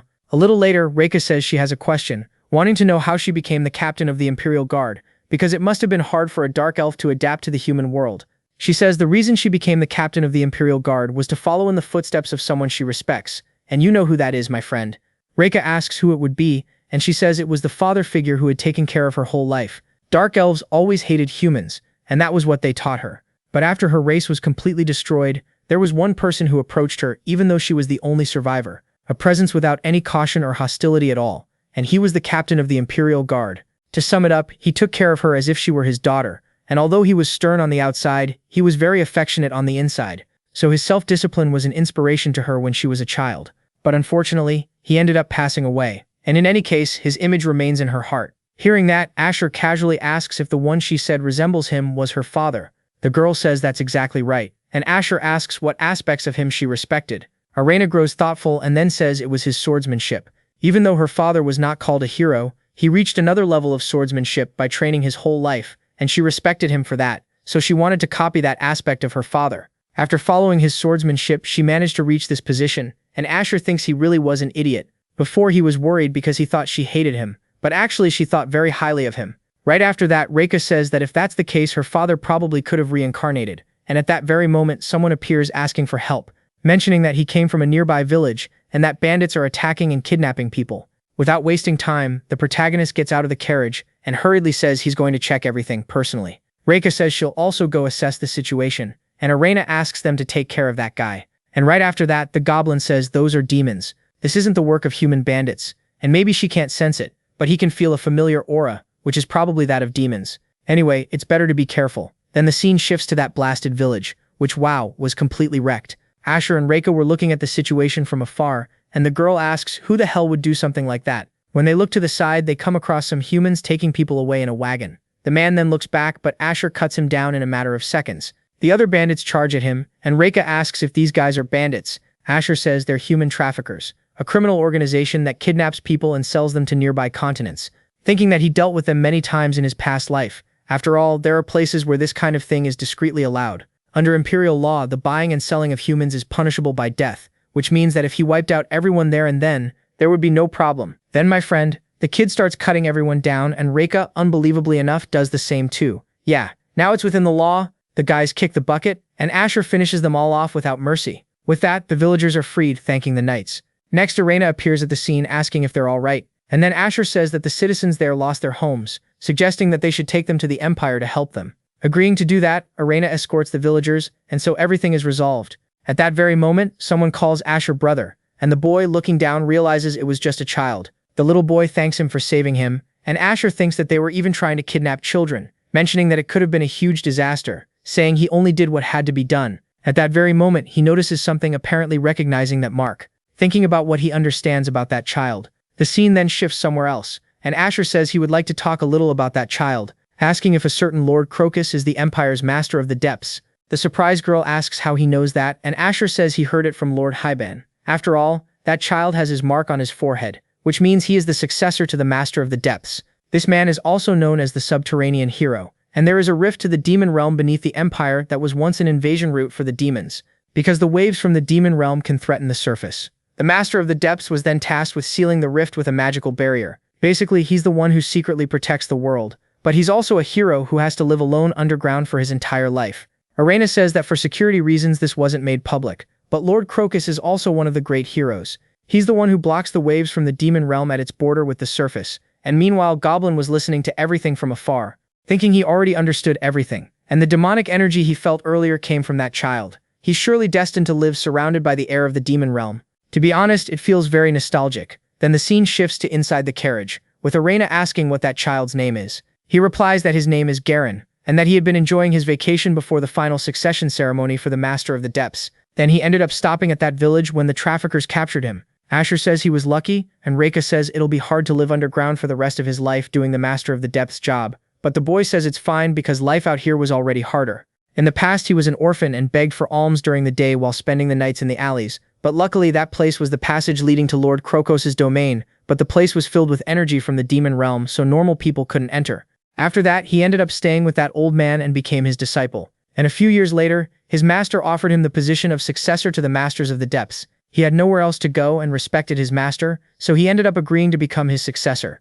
Back in the present, Reika says it must have been a difficult choice, and the boy says that when they arrive at the Empire, he'll meet his master and go through the succession ceremony. Meanwhile, our boy was deep in thought, reflecting that in their youth they had served together in Eric's territory. And honestly, he hasn't seen him since he went to the Empire to receive the succession ceremony, and he must have aged a lot, wondering if he might be able to see his old friend again. A little later, the group finally arrived at the other Empire, and the soldiers were there to welcome Irena. She says those are the villagers who were attacked by the traffickers, and asks them to prepare temporary accommodations for them. At that, Garen thanks them for everything, and then says goodbye to the group.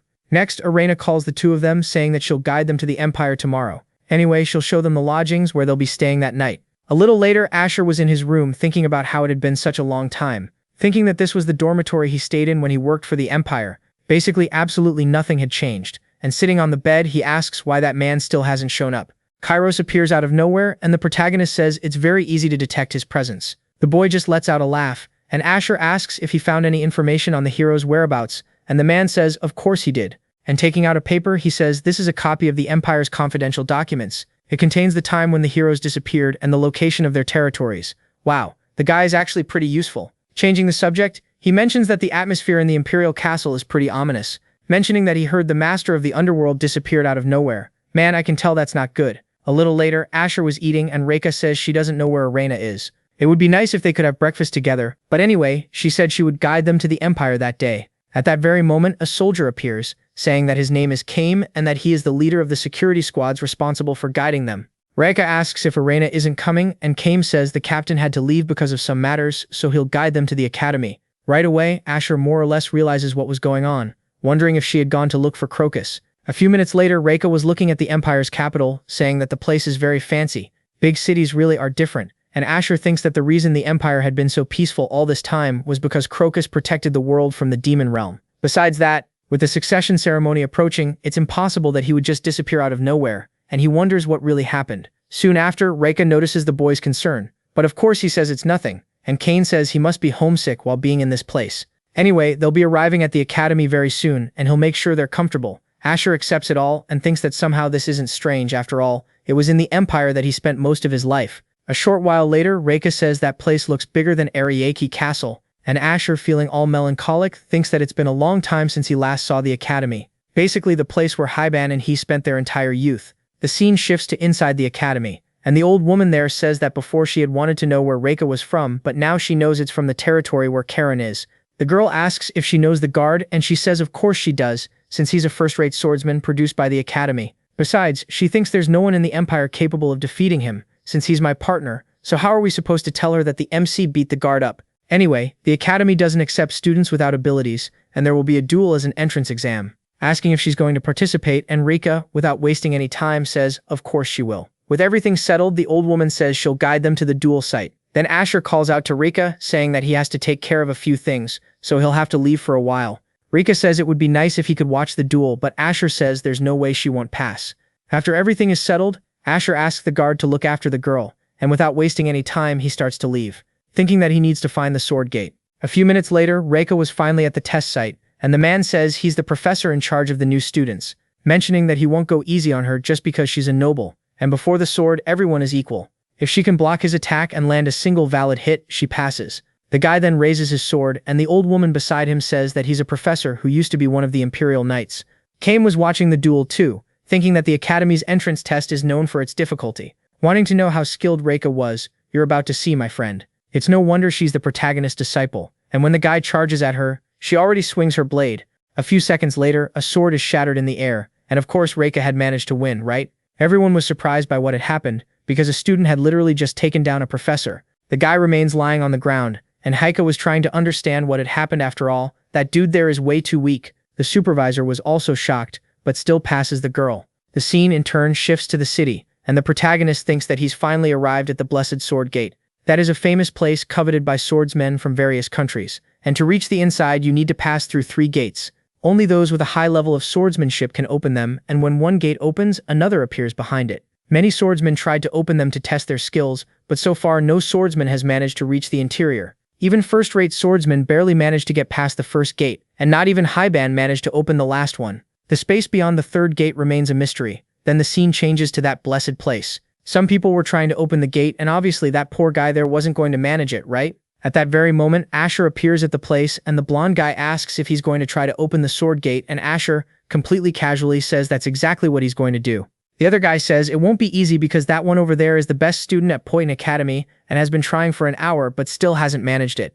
Asher then places his hand on the gate, but at that very moment, unbelievably, it opens. No one could understand what was happening, and the kid just shuts the gate at once, thinking that for unknown reasons, in his past life he easily passed through the first gate. He did the same with the second, and even opened the 3rd gate, which was a feat not even swordmasters had achieved. Thus, he reached the unknown space beyond the 3rd gate, and back then he wasn't anyone special, just an ordinary captain of the Imperial Guard. Because of that, he ended up meeting an interesting individual, and upon entering the place he says it's been a long time, calling that sword Ensir. Out of nowhere that thing starts talking, asking if he isn't the captain of the guard, and Asher says it's already been 40 years. This sword is the one he met and spoke with in his past life, and it is basically a being that can read the human soul. It can probably answer his questions, and then the sword asks what kind of appearance that is, since he suddenly became younger. The protagonist says his soul is the same, but he was reincarnated in the body of another person named Asher, and for that reason he came looking for it, hoping to find the reason behind his reincarnation. Accepting to help the boy, the sword asks to take a closer look at his soul. Suddenly some crazy lights start coming out, and the sword says it's very strange, because it can feel a sinister energy coming from his soul. Basically, there are traces of interference from a being with evil power in your soul, boy, and I can already tell this won't end well. In the middle of that situation, our boy assumes it could be Marijuana. Basically, he is the leader of the assassin guild Motorola, and the most evil being of all. Right after that, the sword seems to understand what had happened, saying that gods can interfere with the souls of humans and he probably tried to steal yours. He became a master swordsman before dying in his past life, and those who reach the level of experience of a master swordsman make their aura and soul become one.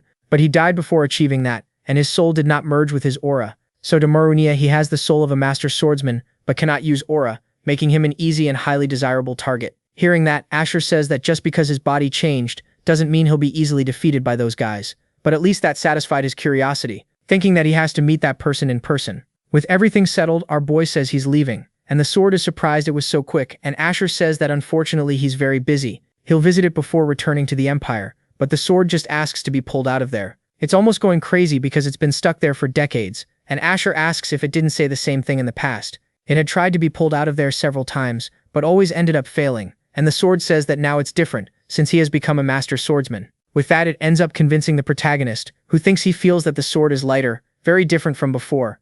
At that very moment, a glow surrounds the area, and so the sword is finally removed. A huge light envelops the whole place, and then the scene returns to the dormitories. Reika asks what Asher has been doing until now. He replies that it's nothing, even though he's completely dirty. In any case, he wanted to know what had happened at the academy, and the girl happily says that she passed. The professor seemed to be very strong, but even so, she ended up taking him down with a single blow. Honestly, it wasn't as difficult as she thought. And then Kamin says that there are many talented people in the county of Iraq. With everything settled, the girl says she's going to sleep, and everyone leaves. Looking at the guard, someone says he's been there for a while, but no one seems to have noticed him. Asher states that it's because he's invisible, except to him, and man, the sword turned into a spirit. A short time later, Asher asks the spirit if it's his first time seeing the human world, and he says he remembers seeing it before being sealed in the sword gate. In any case, the gate was completely destroyed, but he's happy they managed to get out safely.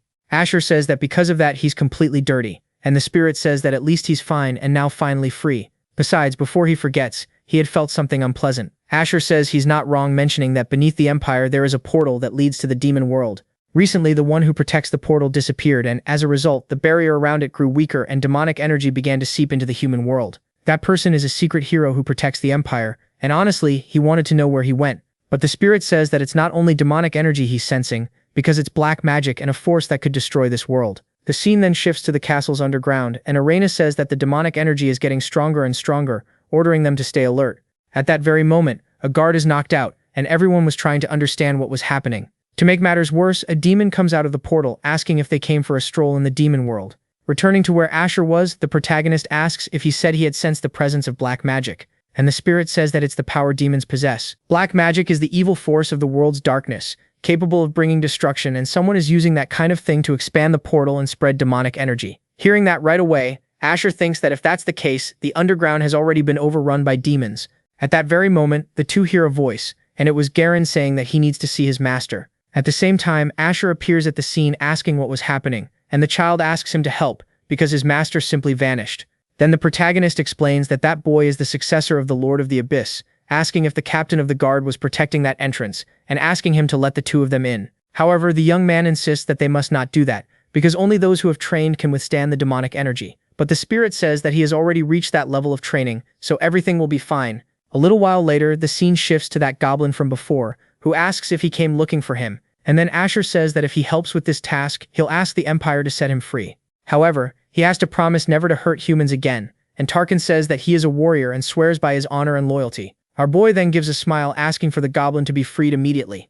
The guard thinks he can't do that without the captain's approval, but the Lord is the apprentice of the Empire's master swordsman, so in this situation, Asher is the only one they could trust. With that, Tarkin is freed, and he says that this must be the entrance to the underground, and it certainly reeks of demonic energy. While they are entering the place, Garam asks if Asher is okay, because the influence of the demonic energy is getting stronger, and it must be hard to endure. The boy says that he's fine, and the goblin states that it's only to be expected of the true swordsman, since a normal human would already be insane from this level of exposure. At that very moment, the monster notices something, asking if that on the ground isn't the elf woman. Without wasting time, our boy goes to help, asking if Arina is okay, realizing that fortunately, she wasn't seriously injured. In the middle of that situation, the girl asks what Asher was doing there, and to make matters worse, with that goblin. Asher says that he is familiar with demonic energy, so he will be of great help, and in any case, they are going in together. A little later, continuing to walk, the goblin says that there are demons nearby. Honestly, it's a familiar energy, similar to the brainwashing that had controlled him before. At that very moment, Asher says he heard something, and without wasting any time, he immediately equips his weapons. Right then, someone lets out a laugh, and then finally a demon appears. The girl asks what that thing in front of her was and whether they wanted to play with her again. Either way, all of them are going to end up dead with a single blow, and then she charges toward the protagonist. Everyone could hear the noise from far away, and Garam wonders if something had happened to his master. Either way, he needed to check in person, and Arena says she'll go too. Then the scene shifts to another place, with an old man noticing that Garen is approaching, asking him to hurry up so they can begin the succession ritual. Returning to the other battle, the protagonist defends himself, but at that very moment the demon disappears. Yet unbelievably, that thing was defeated with just a single blow. Asher asks who this idiot is, and Tarkin says she's a lower-class demon. She's not even worth fighting, and Asher asks who gave her the orders to come there. She replies that she just saw the portal and came by out of curiosity. At that very moment, Arena and Garen appear at the scene, and the demon, noticing the opportunity, summons another monster right beside her. The goblin says this is a pain, and right after that, Asher is thrown against the wall. The demon was already laughing smugly, thinking she had already won the battle, claiming that monsters are slaves to demons, and should obviously obey her. To make it easy to understand, they just have to kill those two so they can go destroy the human world together. Hearing that, of course, Tarkin was going to be furious, asking if she really thought she could use him with such insignificant power. In a matter of seconds, he lunges at the demon, throwing her aside with ease. At that very moment, an explosion occurs, and then that thing is thrown back into the portal. Arena asks if Asher is okay, and the spirit says he pretended to pass out just so he wouldn't have to fight, thinking he probably wanted to see whether that goblin would act against the demon or not. Right after that, Asher says he really hadn't joined the demons, and Tarkin says he told him he is a warrior, and because of that, he keeps his word. Besides that, he also hates that race. And a little later, the whole group arrives near a door. Arena says that this is the underground fortress where the portal is located, and Asher says that since they dealt with the demons, they'll try to find Krokos. After that, Garen opens the door, and then he comes face to face with his master. Desperate, he asks what happened, because he thought he had disappeared, but then the old man apologizes for worrying him, saying he's completely fine. Asher watches everything from afar, thinking it's been a long time since he last saw him. Next, Crocus notices that the captain of the guard came too, and the girl says she's glad he was okay. However, the goblin, seeing that situation, thinks there's something not right. Arena says they came to ask for his help, because the Empire is in danger due to the waves of demons coming out of the portal, and kneeling down, she begs to be allowed to protect the Empire from the demons. The old man grows deeply thoughtful, and then, unbelievably, he refuses the offer, saying that he lived his entire life as the master of the abyss, asking how much longer he has to remain bound to that responsibility, and especially trapped in this damned underground prison. Damn, things are getting intense. At that moment, a flashback appears with a man thanking Asher, who asks if he is finally going underground, and whether it won't be hard to live there for the rest of his life. But the man says that for the Empire, someone has to do it. He says having the pride to face his parents who were killed by demons already brings him joy. And returning to the present, our boy thinks he had really sunk too low. Changing the subject, he asks the spirit what those things were, who says they are creatures that exist on the border between the demon realm and the human realm, and are primordial beings that are the source of demons' power and bodies. In addition, that so-called hero of the depths absorbed demonic forms and gained the power of black magic. The old man then orders the demons to spread out, and one of them ends up heading toward Arena. However, Tarkin protects the girl, telling her not to get distracted and to raise her sword already. That man is no longer a hero, and is nothing but a monster. Right after that, the goblin calls out to the protagonist, saying he should leave this to him and the elf, and that he should go find that child. She and the old man had simply disappeared. Then the scene shifts to another place, with the master of the depths saying that he is going to begin the succession ceremony. The boy asks why he's doing this, and then the old man says he's very tired. He has been trapped underground for a long time, and the position of ruler of the depths means being forever bound to the darkness. And honestly, he didn't want to pass that miserable life on to him. However, Garen asks why he calls this job miserable, because he decided to become his successor because he respected him. The old man says he understands his point. After all, the Empire also calls him a hero, and says it respects him. However, the truth is that they despise them for spreading demonic energy. Basically, it's a life worse than that of a criminal hidden behind the title of a hero, questioning what the way to escape this prison was, which obviously is turning this world into a prison. Meanwhile, Arena was fighting against the demons, and the goblin watches everything from afar. He thinks the girl is impressive and is strangely similar to true swordsmanship. The scene then returns to the protagonist, who was looking at a black circle, realizing it was a magical barrier. He asks if he could break that barrier, and the spirit says he is a swordmaster capable of resisting even waves from the demon realm, and if it's him, then it's definitely possible. The boy says he will try. Then the scene changes to the master of the depths, saying he will infuse Garam with his power. The boy says he doesn't want to do that, but even so, the old man continues, At that very moment, Asher finally manages to break the barrier, saying that this is not going to happen. The old man didn't understand what was happening, asking who he was. At that, the boy is released, and Asher says he thought he was a hero, but in truth he is worse than a demon. Hearing that, of course the man was going to get angry, telling him not to meddle where he wasn't invited. Our boy defends against every blow and then he leaps, heading toward the old man. And in the middle of that situation, he thinks the master of the depths is truly pathetic. Meanwhile, the old man can't believe Asher broke his black magic, mentioning that he is no ordinary swordsman, and Asher says he can't just stand by while he turns the world into a nest of demons. However, the man, already furious, says he is no one to challenge the great hero Crocus. He cannot overcome the great power of black magic, claiming that he fully restored his body with black magic. And then the protagonist says he is not a hero, but rather just a traitor who sold humans out to the demons, but the guy just tells him to shut up, launching his black magic toward our hero, saying that the power of darkness destroys the mind and drives a person insane. No matter how strong he is still just a mere human, and definitely won't withstand the wave. However, the opposite happens, and incredibly enough, our boy manages to counterattack by nullifying the magic, saying that, unfortunately, that kind of thing doesn't work on him. A mental attack like that won't shake a swordmaster, and having no other choice, the old man says he will crush him with brute force. Asher was already in his defensive stance, and then the old man unleashes his sequence of attacks. The protagonist keeps defending, and at that same instant, an explosion happens. Our boy disappears, and the old man, approaching Garen, apologizes for showing him such a different side of himself, and says he hoped he would understand. In the past, he lived his entire life with hatred and resentment toward the demons, and with a determination focused on protecting the world, he chose to become the agent of the depths. He had endured a long and lonely life underground, and it was all for the peace of the Empire. However, the Empire simply erased his existence, saying that the rift must not be known by the Empire. On top of that, they said he was a dangerous being, contaminated by the air of the demon realm.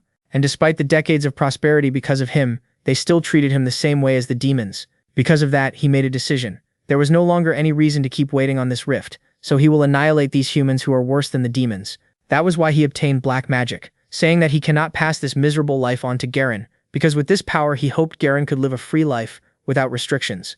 But then our boy appears again, saying he can't accept this, and the old man is surprised that he is still alive. The protagonist stares Crocus down, saying that he said he wanted to be a son his parents could be proud of and that someone had to do what needed to be done. Crocus asks how he knows that, and Asher says he abandoned the conviction he chose for himself, asking if he really submitted to mere demons. In truth, the Empire did not abandon him, and they trusted him and recognized him as a true hero, asking him to snap out of these delusions already and go back to being who he was before, a hero who was stronger than anyone, asking him to return to his roots. However, the old man ends up disappearing, and a huge eye appears, saying that in the end it was him, that guy who never changes.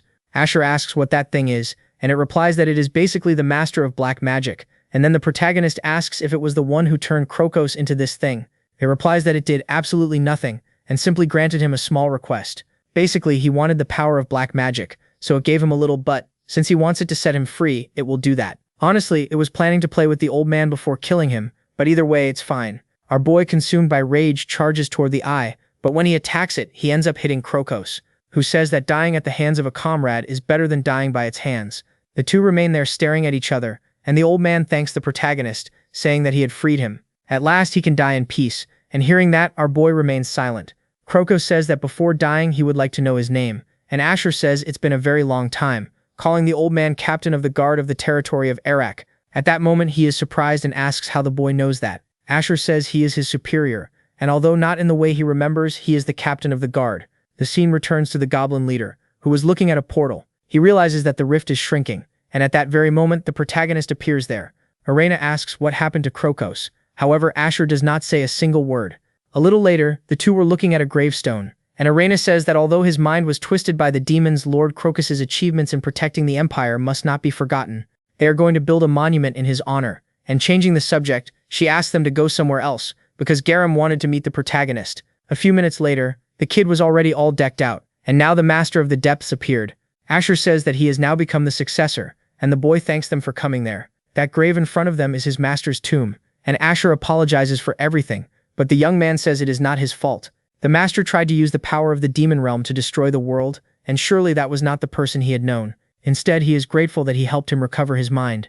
Soon after, a flashback appears with Crocus, saying that he thought he recognized that sword skill, and he was definitely right, and Asher asks how someone like him ended up that way. He replies that the demons took advantage of him in a moment of weakness and twisted his heart, and that he guessed he was just a weak human after all. Honestly, I wanted to be strong like the captain. And at that very moment, Garam appears, and then the old man apologizes for everything. Anyway, they are going to begin the succession ceremony, even if it is late. Even the reluctant Garan accepts, and with a smile on his face, the old man says it was good to meet the protagonist. Before anything else, he wanted to speak only with his disciple, asking to be left alone with him. Asher agrees to everything and says he hoped they would meet once again someday. Returning to the present, our boy was deep in thought, and Garan says that even so, it is not easy to overcome those feelings. The kid was really feeling awful, and at that very moment, a demon appears. Completely casually, she says she brought some of the master's study books, and she is immediately surprised to see that Arena and the protagonist were there too. Arena was almost drawing her sword, but the little boy says there is no need to worry, because that demon has now decided to work as his assistant. She says that when the rift closed, she had nowhere else to go and had to hide, but incredibly enough, her master did not kill her, and simply took her in. Honestly, she was treated badly in the demon realm, so staying like this with her master is much better. Our boy just watches the conversation, and then Garam tells them to take care. And with everything settled, a little later, they leave the lower part of the castle, and Arena asks if it is not dangerous to make a demon his assistant, and Asher says that even though she has done some things, she does not have the strength or malice to hurt people. Besides, having someone accompany Garan will help him escape loneliness, and on that point, he has a point. At that very moment, Cain appears with a bunch of soldiers saying that he came there to escort the protagonist. Suddenly, they kneel down, asking the boy to accompany them, because the great emperor wished to meet him personally. A little later, Asher was already greeting the great emperor. The man asks him to raise his head, saying that he holds his achievements in high regard. Apparently, he is the only person he can trust now. After all, the so-called heroes are falling and disappearing one by one. In any case, he must reward him for saving the empire, and as a sign of his gratitude and trust, he will grant him this reward.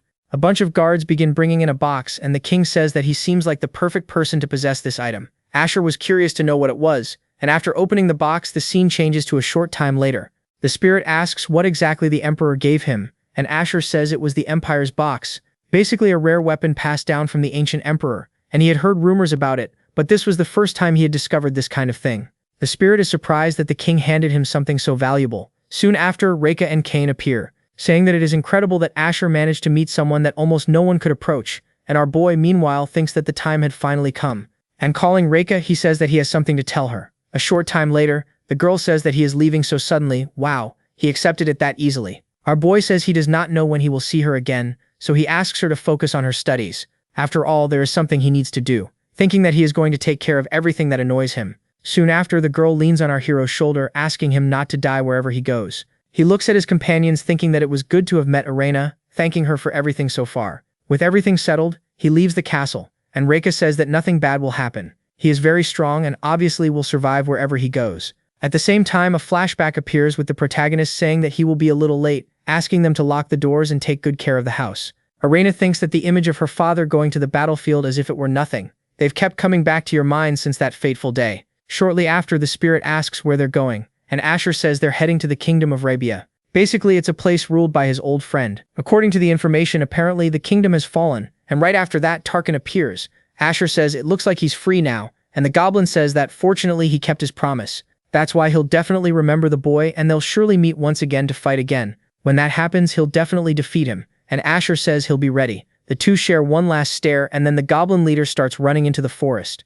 The spirit says that monsters are also enemies of humans, asking if it's really okay to let him go like that. But the protagonist says he had promised not to hurt humans, and since he's a warrior, he'll definitely keep his word. Our hero walks through the forest, and meanwhile Kairos watches from above, thinking that he's definitely a mysterious boy, and he had been investigating his past, and he is the adopted son of the Lord of Arak, and he used to be a troublemaker, causing all kinds of problems. But suddenly he became a swordmaster overnight, and he was even acknowledged as a disciple by a swordmaster. He had achieved great feats in a short period of time, and it's very hard to believe, wondering if it's possible for someone to change that much. Anyway, he's been suspicious of him ever since they started working together. To be honest, he had always been curious about his true identity until he found some very interesting information, wondering who the protagonist really is. Man, the pieces are starting to fall into place for Kairos. A few minutes later, the spirit asks what kind of place the kingdom of Gravia is. Asher says it's a kingdom ruled by a great mage and a hero who protected the world with his transcendental magic. After the war, he received land from the emperor and founded that place. It was brighter and more splendid than any other place, basically called paradise on earth. But he heard that the kingdom fell and the great mage simply disappeared.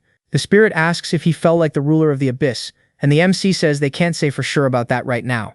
Meanwhile, some hooded figures were watching everything from afar, and Asher says they should go there and see for themselves to find out. At that very moment, the bandits appear, but our boy was already on guard, and then he immediately counterattacks, realizing it was the Guild of Motorola, and just as he had said before, followers of the goddess Marunia. At that very moment, someone says that, as expected, they are not easy prey, calling the boy the Imperial Sword Brat, telling him to give up and offer his life to the goddess, and Asher says he was already planning to track down that false god of theirs anyway, ordering them to take him to where she is, and hearing that, of course, the bandits were furious, charging toward the young man. He does the same, taking down a considerable number of their group. Even so, they don't give up, and a little later Asher calls out to one of the group members, saying that if they don't want to get hurt anymore, they should bring Marunia there. However, the guy says that's pretty unlikely to happen, because before that happens, he'll die by his hands. Looking at the situation, Asher thinks that he finally revealed himself, mentioning that his sword skills are far more refined than before.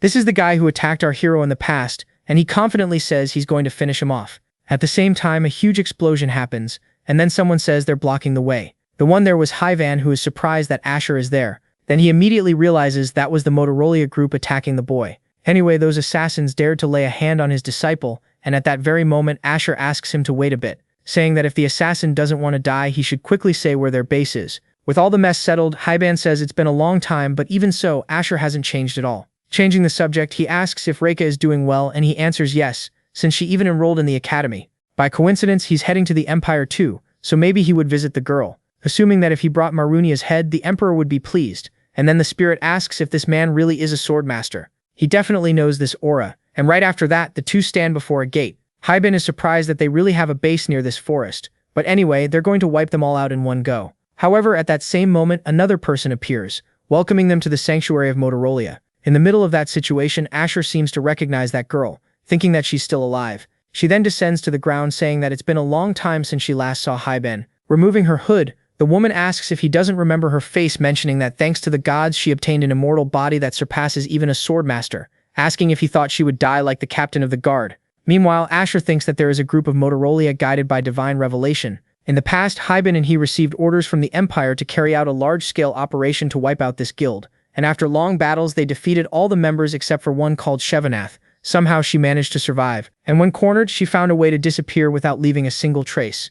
Even so, he was surprised that she showed up right now, and then the girl says it has nothing to do with him but rather with his disciple. Asher, without wasting any time, raises his sword, but then Hyban stops him, saying that he'll deal with her personally. After all, this has to be settled once and for all, and at that very moment the two swords collide. Shivanath asks if he really wants to fight her, and Hyban says that he'll exterminate her entire guild. The fight continues, rolling around, and Asher thinks it's surprising that the woman can defend against a sword charged with aura. Right after that, she says he shouldn't underestimate divine power because they are mere ignorants who do not believe in the gods, asking if he thinks he could surpass the power of the great divinity. Their swords clash once again, and Hyban, all chill, says that she's way too fanatical. At that moment, the guy activates his cheats and sends the poor girl flying, telling her not to underestimate him, mentioning that all she did was keep running away, and now she dares challenge him while relying on her god's power, asking if she thinks a swordmaster is a joke. However, the girl says that his age of heroes had already ended, and casting a spell says that they will kneel before the power of the divine.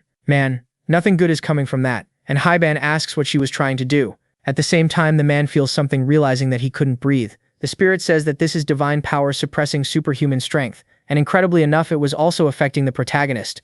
The girl there was already completely convinced, saying that inferior beings were daring to defy the great god. Then she kicks Hyban, sending the poor guy flying away. She also approaches Asher, telling him to consider himself blessed for being able to join her group.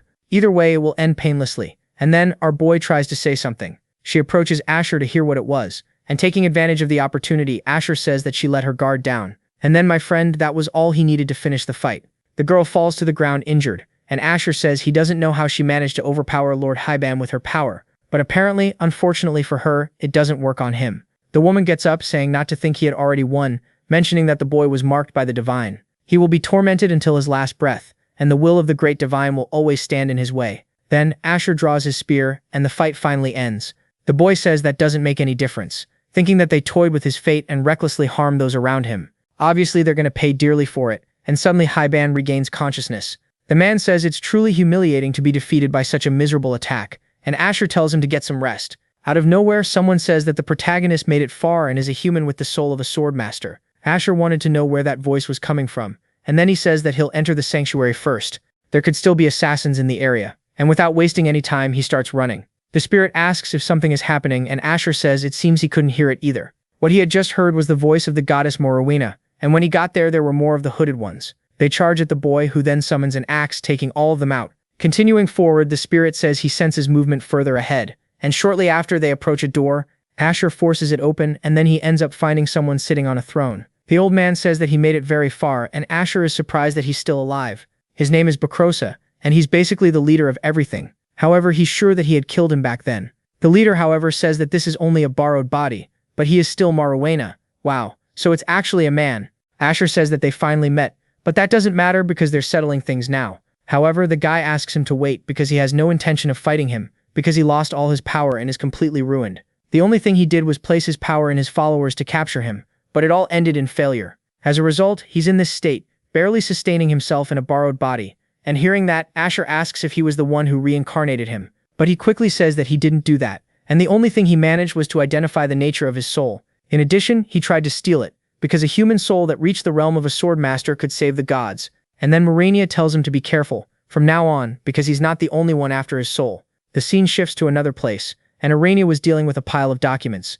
But even so, she wanted to know if Asher was okay, and at that very moment, Kami appears in the room saying that the Knights of the Sun God are there. On the other side of the castle, a carriage was stopped, and then a girl gets out of it. She seems to be a mage who says that the one the Sun God is looking for is probably in that place. A few minutes later, that girl says it's been a long time since she's seen Arena, who asks what the priestess of the sun named Bercia was doing there. This is the most powerful religion in the empire, and the saint known as the divine reincarnation with the power granted by the sun god leads the order of the sun god, which is the church's own army. However, it is known for its aggressive evangelism and is considered a very arrogant religious group. Right after that, the girl says she heard a rumor that a few days ago the empire was almost attacked by demons, and that a certain swordsman named Asher prevented that whole disaster, asking where he is now. The scene then returns to the protagonist, and the god says that gods are incomplete beings. Each one sustains their existence and gains power through human faith, and when humans lose faith, the gods lose their power and end up disappearing. But since he has the soul of a sword master, he could free the gods from their dependence on humans, thus becoming self-sufficient and obtaining omnipotent power along with eternal life, basically becoming completely detached from humans, asking how any god could not desire that. Hearing that, Asher says it is pure arrogance, because he depends on humans and still wants to rule over them. However, the man says he once led Motorola's loyal followers. He had given them his power to capture the protagonist, but they ended up failing and leaving him in this pitiful state. Then Asher says it was a fitting end for his arrogance, asking if they should put an end to this now. At that moment, the old man starts laughing, saying that he is quite eager for his final battle. At that very instant, the ground begins to shake, and then the place was about to collapse. The old man says he will recover his power through his soul, asking Asher to offer his life to the great Marinia. At the same time, the old man is struck by an attack, and Asher was trying to understand what was happening. The one who had appeared there was Hyban, who tells them to get out of there quickly. Then the man activates his aura, and they easily get out from underground. The scene returns to the hall where the priestess was, and she asks them to hand over any information they had about the protagonist. Hearing that, Arena wonders why the woman wants to know Asher's whereabouts. Who knows what she might do afterward, and of course, she is not going to hand over the information, asking who she thinks she is to dare give orders against the Empire and to speak that way about a national hero, ordering her to leave the hall immediately, and hearing that, the priestess is shocked. But anyway, she agrees to do so. After all, they do not want to cause conflict with the Empire over this. She leaves the place, and Arena asks why they want to know where Asher is, and the girl says they do not know why either. After all, the only thing they are doing is simply following the Sun God's orders, but they have to keep in mind that they will find Asher somehow, because the Sun God's orders are absolute, and so everyone leaves the room. A few minutes later, Arena wonders why the Sun God is after Asher. Thus, some more time passes, and Reika was studying, saying that the Academy's studies are not easy. Before, she thought she only needed to focus on the art of the sword, but there are a lot of subjects to deal with, asking why she has to study these things. And would you look at that, the protagonist was in the book too. At that very moment, someone knocks on the door saying that Arena was calling for her. Reika thinks it is very strange. After all, it is her first time having a private meeting with Arena. The girl says there is a reason why she called her there, because she wanted to know more about Asher, thinking that the Sun God is a being who can see into anyone's soul, which means he probably saw something in our boy. It would be useful if she could share some information. And Reika agrees but still wants to know why she is so curious. At that very moment, someone appears in the room, and Arena asks who it was. The one there was Kairos, who says he is just an agent of the information network, asking if she has probably heard of them. Before, the secret intelligence group had been hired by Boros, but now, at present, they are serving Asher. Hearing that, Reika is surprised, and Kairos says that Asher had told him to find the hero's whereabouts, and had given a very strange order. Besides that, he also became curious about the protagonist, asking her to continue what she was saying. Thus the scene shifts elsewhere, with Asher saying that he had seen Haiban's aura, and honestly he even started to doubt whether that was the true swordmaster. Besides that, he had said something before, because it was as if he doubted his own strength.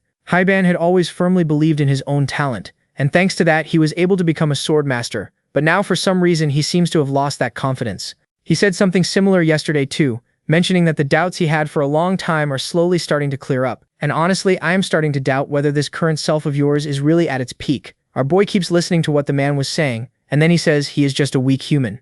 If it were not for his help he would have been crushed and killed down there, stating that true mastery of the sword consists of surpassing human limits, and he protected the world and saved countless lives with that power, asking if that is not already proof enough that he achieved true mastery of the sword. After that, Haiban thanks him for everything, and returning to the present, Asher says he still had that dejected expression. The spirit says the guy is right, because wielding the sword means mastering oneself, but your power is closer to something unknown. It even seems like something interfered, creating an artificial force. The fact that he was affected by the god's energy proves that his power is unstable, and it doesn't seem like he attained that power through long training like you did.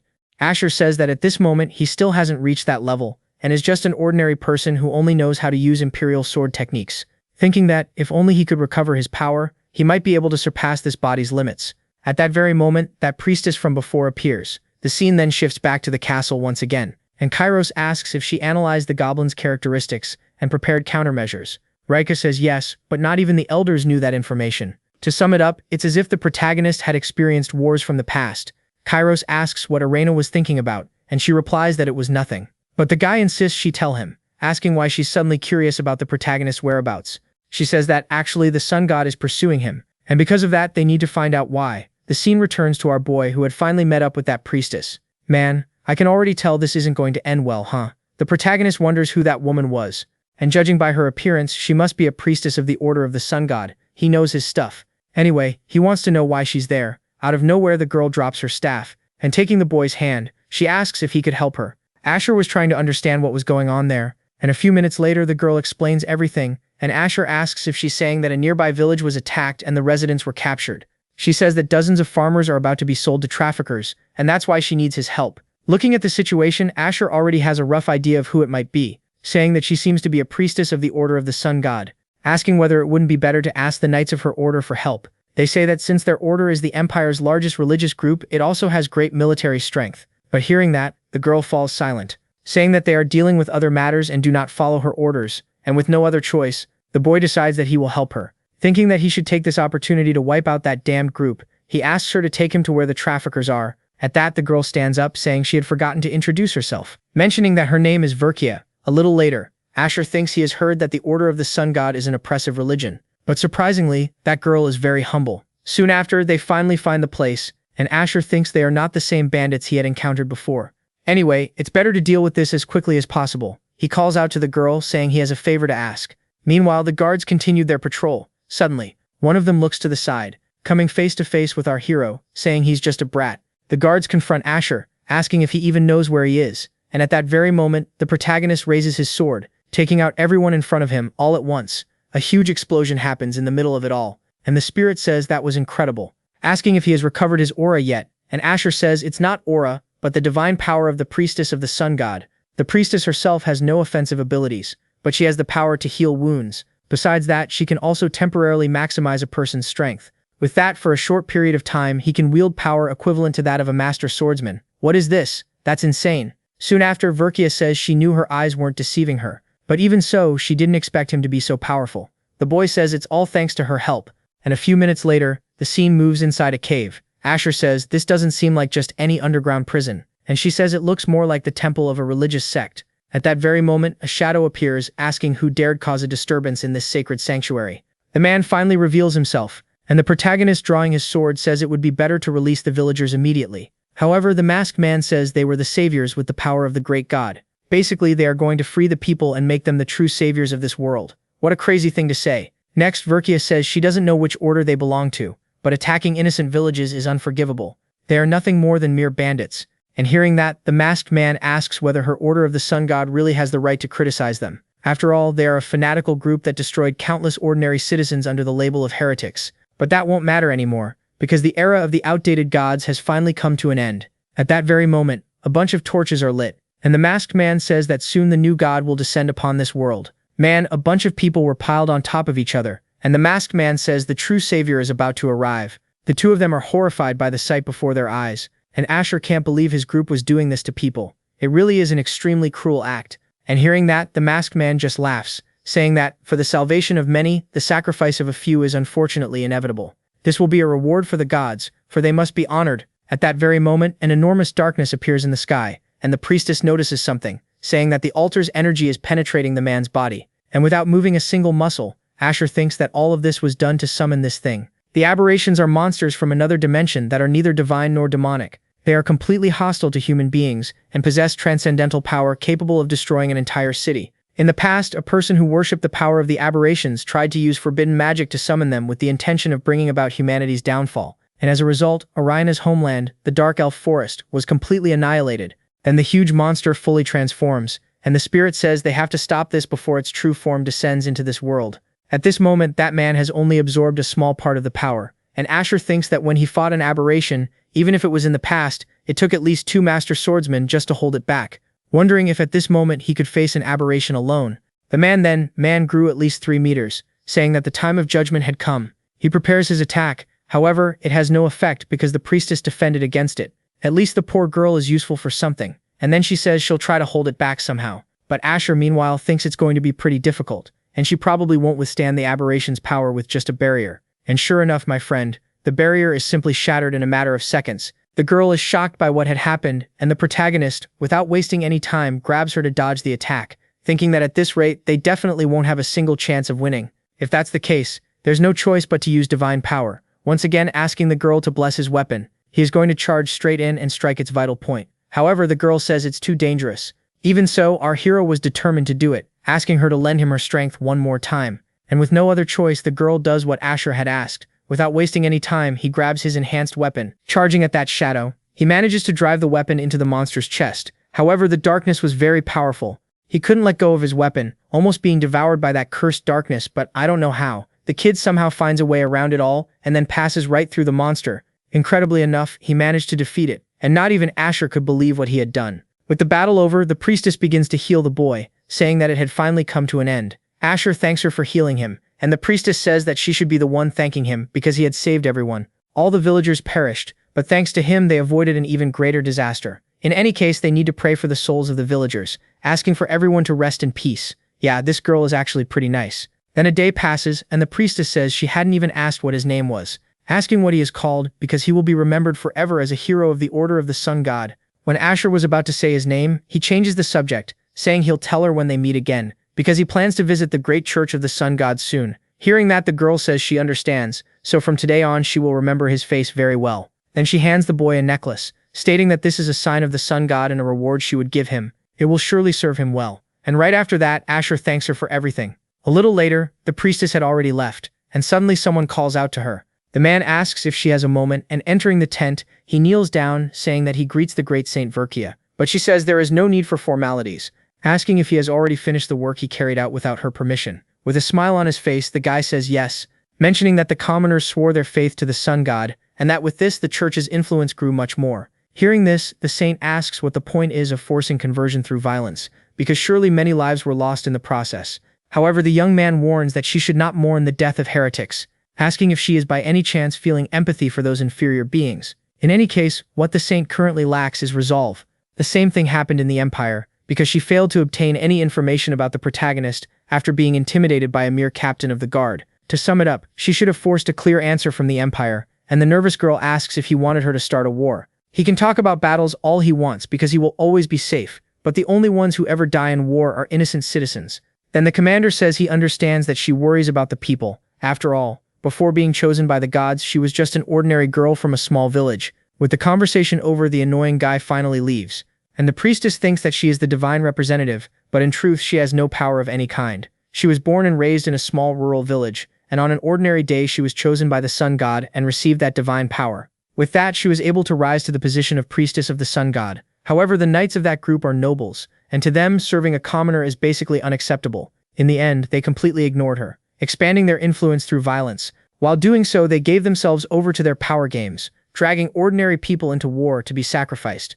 In the middle of that situation, the girl even sheds a tear, wondering why God chose her, saying that if someone as reliable and courageous as the protagonist could lead the Knights of the Sun God, the story would be completely different. Then the scene shifts to our boy, and the spirit asks if he is really planning to go to the Church of the Sun God. But he says that Maruna had warned him to be careful. Other gods may be looking for him, and the Sun God may be one of them, so it is better not to get involved. A little later, Asher stands before a gate, saying that this is the entrance to the kingdom of Rabia. The spirit asks how they are going to enter a gate that is locked. Then Asher touches a stone and a secret passage opens, saying that this is a method a great mage once taught him. A powerful mage cast a barrier around the kingdom to protect its citizens, so entering without permission would not be easy. But his case is different because this method was secretly passed down only to trusted companions. The spirit says it is no wonder they call this place paradise. And at that very moment, someone attacks our boy, asking who was there. A hooded girl appears, and Asher keeps watching her, thinking that this girl is definitely very familiar. Then the girl says that this is a secret passage that only authorized individuals may enter,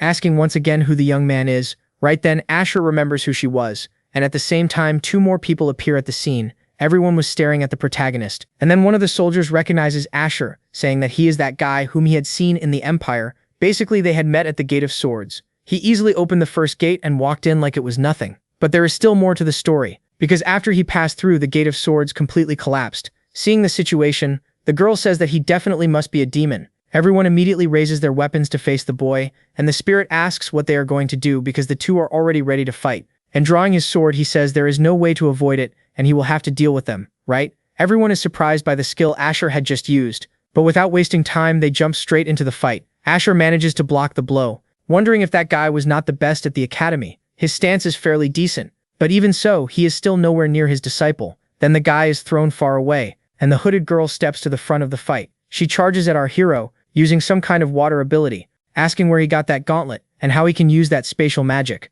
The young man says it is a gift from his master, and his name is Hai-Ban. Right away, the girl backs off, saying that now that he had mentioned it, she had heard some rumors. Apparently, Hai-Ban had a disciple in some territory, so he must be the swordsman everyone talks so much about. Full of confidence, Asher says that is exactly right, and his master also taught him the way to this passage. To make it easier to understand, he came there to meet the Lord of the Kingdom of Rabia, who is a close friend of his master. With everything settled, the hooded girl says they were there investigating the cause of the fall of the Kingdom of Rabia. Introducing the guy beside her, she says his name is Poitan, and he is a swordsman from the Kingdom of Rygan. The other one is Reuben, and he is a historian. And lastly, her name is Badri, and she is a mage. Hearing that, Asher says that she must have learned that magic from someone, because he heard that the lord of this place had a disciple, and she was probably there to find her master. At that, Badri is surprised that he knows all that, stating that she is a student of the Lord of the Kingdom of Rabia. The spirit asks how he knew that, and Asher thinks that he saw this when he was just a child. The archmage raised a child as his adopted daughter to be his successor, and now that child has become a very beautiful young woman. Then she says that she stayed away from the Kingdom of Rabia for a long time and dreamed of a life of freedom outside the castle. Her master was like a father to her, but he was so strict that he only cared about magic, and they ended up arguing many times because of that. Because of that, one day she secretly left the kingdom, hiding her identity as a disciple, living a life among ordinary people. But then as time passed, she heard rumors that the kingdom had fallen, and by chance she met those people and decided to travel with them. Poitan asks why the kingdom suddenly fell, and the girl says she does not know. In any case, she intends to find her master and hear the story for herself. At that very moment, the group comes across a door, and she says that this is the entrance to the Kingdom of Rabia. Without wasting time, Asher says he will go first, because there may be monsters or demons there, telling them to stand guard. Thus, the boy finally opens the door, being surprised by what he saw. The city was completely normal, and Asher asks if this really is a fallen kingdom. They start walking around the place, and the girl says that the Kingdom of Rabia looks the same as always. However, Asher, in his thoughts, realizes that he was feeling a threatening presence. Then Poitan approaches a little stall, asking the man how much that fruit cost. However, when he looks at the old man, he didn't seem very friendly. The mage also tries to talk to the residents, asking if she has heard any rumors about the archmage, but Reuben says there's no point. To make it easier to understand, the people in that place literally no longer have their souls. And Asher, observing the situation, says that they are all already dead and are only repeating the actions they performed in life. This is practically a city of living corpses, and Poitan asks how that happened. But of course Asher had no idea, thinking that he had seen countless battlefields and destruction, but had never witnessed anything so bizarre. Then Reuben says that the archmage wanted to create the one true paradise on Earth, a world where magic would take care of everything humans needed. He wanted to build a kingdom where people could live comfortably, free from worries and hardships, but in the end they were consumed by magic, losing both their self-awareness and their lives. The mage says that her master only wanted to create a world similar to paradise, but they ended up falling into ruin in a horrifying way. Anyway, maybe this is the result of his arrogance in believing in the power of magic and challenging the authority of the gods. A little later, the group finally arrives at the palace. Badri says that this is where her master stays, and Ruben says the security there is very tight. But Poitan couldn't care less about that, saying they should just keep moving forward. At that very moment, a guard appears behind him. But then the mage manages to save him, saying that the guards detect intruders even though they are only empty bodies. Right now, those guards no longer recognize her as the Archmage's apprentice and only see them as enemies, so they attack naturally. Without wasting time, Asher attacks several soldiers at once, but incredibly, no matter how many times they knocked them down, they simply got back up and continued their work. If this keeps up, they'll be fighting there forever. And soon after, a barrier appears surrounding that army of soldiers. The one who did it was Asher, who, holding his staff, tells everyone to enter the castle now because he'll hold them off for the time being. At that, the spirit asks if that is the reward the Empire gave him. Basically, it's a rare weapon from the Imperial Vault that the Emperor gave him. In short, a staff that generates a barrier that was even used in war to restrict enemy movements. Even so, it's only a temporary spell and obviously won't last long, right? Everyone starts running into the castle without wasting time, and at that very moment, as usual, one of the idiots ends up falling. At the same time, unfortunately, the barrier breaks. And then my friend, the guy already knew he was screwed. A few seconds later, everyone realizes that Ruben had been left outside, and by this point, the barrier has definitely already disappeared. Anyway, he's going to go rescue him. However, the boy appears there as if nothing had happened, apologizing for the delay. He managed to escape by the skin of his teeth, and man, I don't know how, but he did it, you know? Everyone keeps walking through the castle, but Ruben notices something strange about the protagonist, wondering why he's acting like that. Yeah, I can already tell this won't end well. And outside, all the other soldiers had been completely annihilated. Back inside the castle, Badri says that this is the central building where her master's office is. Most likely, he must be researching a way to restore the Empire, and at that very moment, smoke begins to envelop the place. The spirit asks if Asher is sensing anything, who immediately replies that it is the smell of something decomposing. Without wasting time, the girl starts running and passing through a door is shocked by what she sees. Unfortunately, her master had already passed away. Badri falls to her knees and with tears on her face asks who could have done such a thing. Everyone was just silently watching the situation, and at that very moment, the skeleton starts talking, telling Badri to shut up. No one understood what was happening, and the skeleton asks where the girl had been all this time to only come back now. Badri asks what is going on, and the skeleton says it's just an illusion. After all, he is an archmage, and a trick like that is nothing to him. Changing the subject, he says she must have already seen the ruins of the fallen kingdom on the way there. The residents she saw were also fakes placed there as decoys, and the real residents are already safe, living in an underground city. At that moment, the girl is happy that everyone is okay, and Poitan asks why the archmage made it look like the kingdom had been destroyed, and the man says it was because of the demons. A high-ranking demon has its eye on the kingdom of Rabia, and honestly, that is too much to deal with alone. So he staged the kingdom's fall to evacuate the citizens and buy time to find some way to solve it. But that doesn't matter now because he is happy that his daughter had returned, apologizing for having been so distant all this time. Besides that, she brought some friends, and looking at the protagonist, he asks if he wasn't Haiban's student. They must all be tired, so they can leave now, because he needs to have a long talk with the boy. With everything settled, the whole group leaves the room, and then the skeleton says that it has already been quite a long time, calling our hero captain of the guard, and Asher says that, as expected, he recognized him in a single second. The skeleton says that he may look different, but he can surely feel that his soul is the same. And then Asher asks what the hell happened to him. He replies that it is a curse tied to the power of heroes, and in the end he destroyed his own kingdom with his own hands. In short, the kingdom of Rabia really did fall, and he had also now become an undead. He had basically lied to reassure his student, but in any case he wanted to be a great lord, using magic to protect the kingdom and bring comfort to his people. However, the opposite happened, because that power ended up draining human souls and bringing the kingdom to total ruin. That was when he realized that the power of heroes, once used to save the world, is paradoxically a dangerous force that can also bring destruction. Hearing that, Asher says that Haiban also had his doubts, because he questioned the true nature of his power, and whether his skill with the sword was really the right path. The Archmage says that is exactly it, saying that he must have already witnessed the fate of the heroes of the past. Valbarka's mind was twisted and turned him into a demon. Besides that, the Master of the Depths sought the help of demons and tried to bring down the Empire, asking what he thinks would happen if the power of heroes were corrupted as well. Basically, they would have a catastrophe on a completely different scale from the Demon King's invasion, and that is why he sacrificed all his power and life to forge that sword, asking Asher to take it, mentioning that it is called Fenrir and that it has the ability to absorb the power of heroes. It is the only salvation that could bring the Age of Heroes to an end, and for that reason he has a request to make of the captain of the guard. To be more specific, he wants him to use this sword to put an end to his life. He is the only one he can trust to do that. And hearing that, our boy was trying to process everything, wondering if the Archmage wanted him to take the life of another dear friend with his own hands. Once again, the two of them stay there in silence, and having no other choice, our boy only apologizes. He drives the dagger into the Archmage, who is then finally freed. The boy realizes that the magical illusion was disappearing, and all of it was being absorbed by that blessed dagger. The old man finally returns to his original form, thanking the protagonist for doing that. He can finally rest in peace, and Asher asks if this is going to be goodbye. He replies that yes, tomorrow he will say goodbye to his student for the last time, disappearing completely along with his kingdom. In any case, this is the time to express his gratitude, and changing the subject, he asks if he had not reincarnated. He replies that it is almost that, and at first he thought it had been the god Marunia who had done it, but it does not seem that he was the direct cause. And hearing that, the Archmage says that he knows something that can help him, asking him to seek out the elves of the Red Forest in the far north. Those creatures belong to a different clan and are high elves who tend to look favorably on humans, and thus possess the sacred abilities to read and heal souls. Maybe they can help him find out what really happened. And hearing that, Asher asks if that is not the place where Ravania has her domain.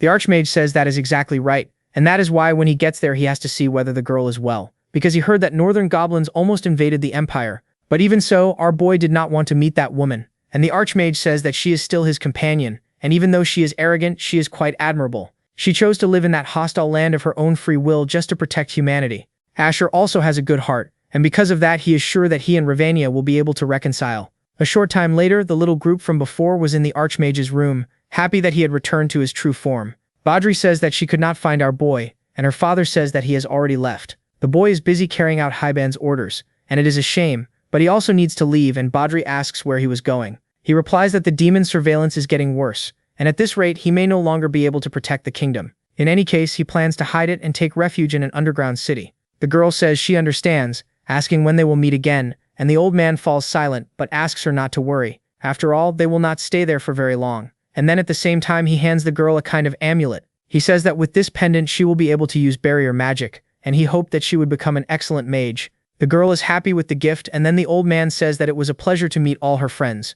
In any case, it is almost time to close the kingdom, so it is better for all of them to leave now, wishing his apprentice a good journey. She finally leaves, and then the old man stays there alone in the dark. At that very moment, Asher appears there, and the Archmage says that he has already handed over his magic, so his work is already done, mentioning that the captain of the guard should leave as well. And in the end, all humans turn to dust, asking him not to be sad. Hearing that, our boy falls silent, but in his thoughts he asks the Archmage to rest in peace. He finally leaves the castle as well, and Reuben merely watches the situation, saying that it is very tragic. A kingdom that was considered a paradise met an end like this. But then Asher suddenly tells him to shut up. At the same time he attacks Reuben, asking how he still dares to remain there, calling the boy a filthy demon.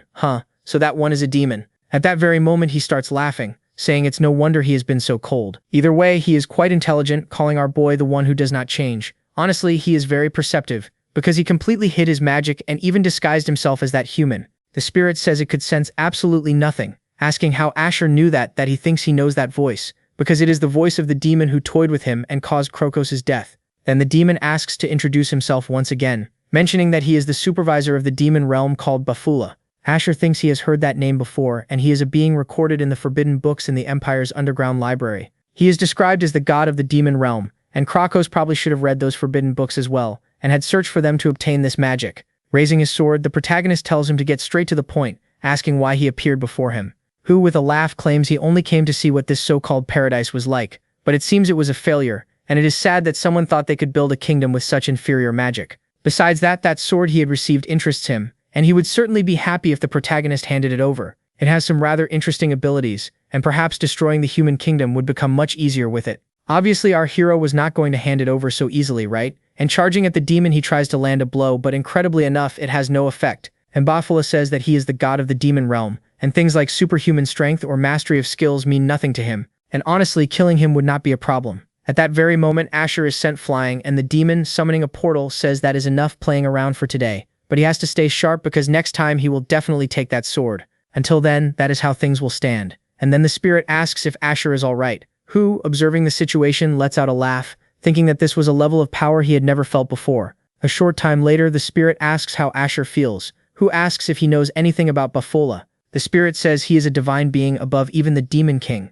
and he has also been involved in the creation of the demon realm since the beginning of time. Besides that, he not only watches over the demon realm but also observes all worlds, and Asher says that guy already knew the sword had been given to him and had also called him the one who does not change, once again asking what that could mean. The spirit says that Bafola probably knows about his past life and is also referring to how for decades he never stopped using his sword and perfecting his skill. Hearing that, Asher thinks he could be the cause behind all of this. He may also be killing the heroes of the past one by one, and it is very likely that he will join forces with the Demon King to destroy the kingdom, which means that defeating him with swordsmanship alone definitely will not be enough, and for that reason he will need overwhelming power. At that very moment, a huge shadow appears, and Asher is surprised that creature is still alive. That is the same bandit from before who absorbed the aberration's power, and the man says that the power of a great god would not be defeated so easily by someone like him. Without wasting time, Asher draws his sword, and then the shadow says that this time it will make sure to defeat him. With just one punch, our boy is sent flying, who thinks he is still tired because of his last fight.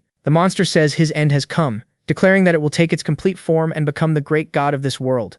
Our hero was still very tired, and at that very moment, someone asks what kind of god causes a disturbance in her sacred domain. A girl appears at the scene asking who they are. Incredibly enough, the monster answers by saying it is a god, ordering the girl not to interfere, but she questions how a mere aberration dares to act as if it were a god, and why it does not leave right now. At that, the creature becomes furious and charges at the girl, and right then the spirit realizes that woman is dangerous. The girl was just watching the situation, and with complete calm she strikes the creature. It is defeated easily, and the girl says that this is her domain, and within this place her power and authority are absolute. At that very moment, an explosion happens, and the spirit asks who that woman is. Then she approaches our hero, asking if the traveler was all right. She seemed to recognize Asher's soul, who replies that it has been a very long time, calling her the nameless god. Shortly afterward, the girl already realized that the protagonist was the captain of the guard, asking why he was in that form.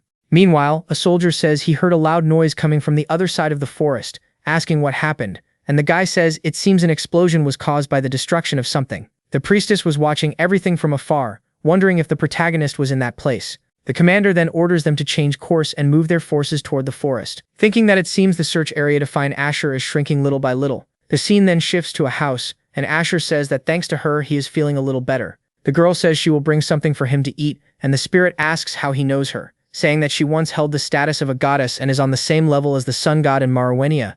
The spirit is surprised that a god is living in the human world, and Asher says that she is the only god to descend to earth. The nameless goddess was once worshipped as a deity, but she abandoned her divine name and ended up descending to the human world. Because of that, she lost all her abilities and now lives as a human. However, within her own domain, which is this forest, she can wield the absolute power of a god. A little later, the girl says that the protagonist has been through a lot, and not only did he lose the friends from his past, but he is also being attacked by demons. Asher says that is exactly it, mentioning that even after death he cannot escape a life of misery. However, the goddess says that in this twisted world he is one of the most normal ones because his pure soul and high level of achievement bring envy from others. It was exactly for that reason that she recognized his worth and had chosen him. In the past, even though the protagonist did not believe in God, he was wary of that woman, and she felt the same way and wanted to make him her apostle.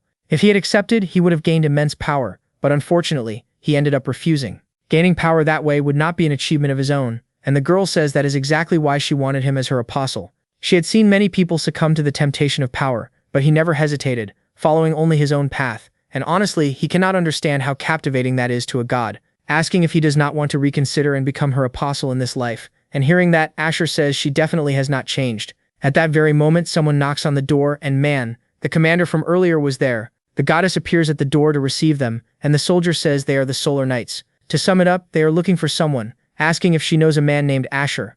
The goddess casually says yes, and calling the protagonist, she says he has visitors looking for him, and hearing that, our boy thinks she should have pretended not to know him, right? At that very moment, the commander gives a smile and drawing his sword, says that they have finally met. Right then the kid thinks, shit, this was going to happen, and at the same time the priestess appears at the scene. Asher only watches everything in silence,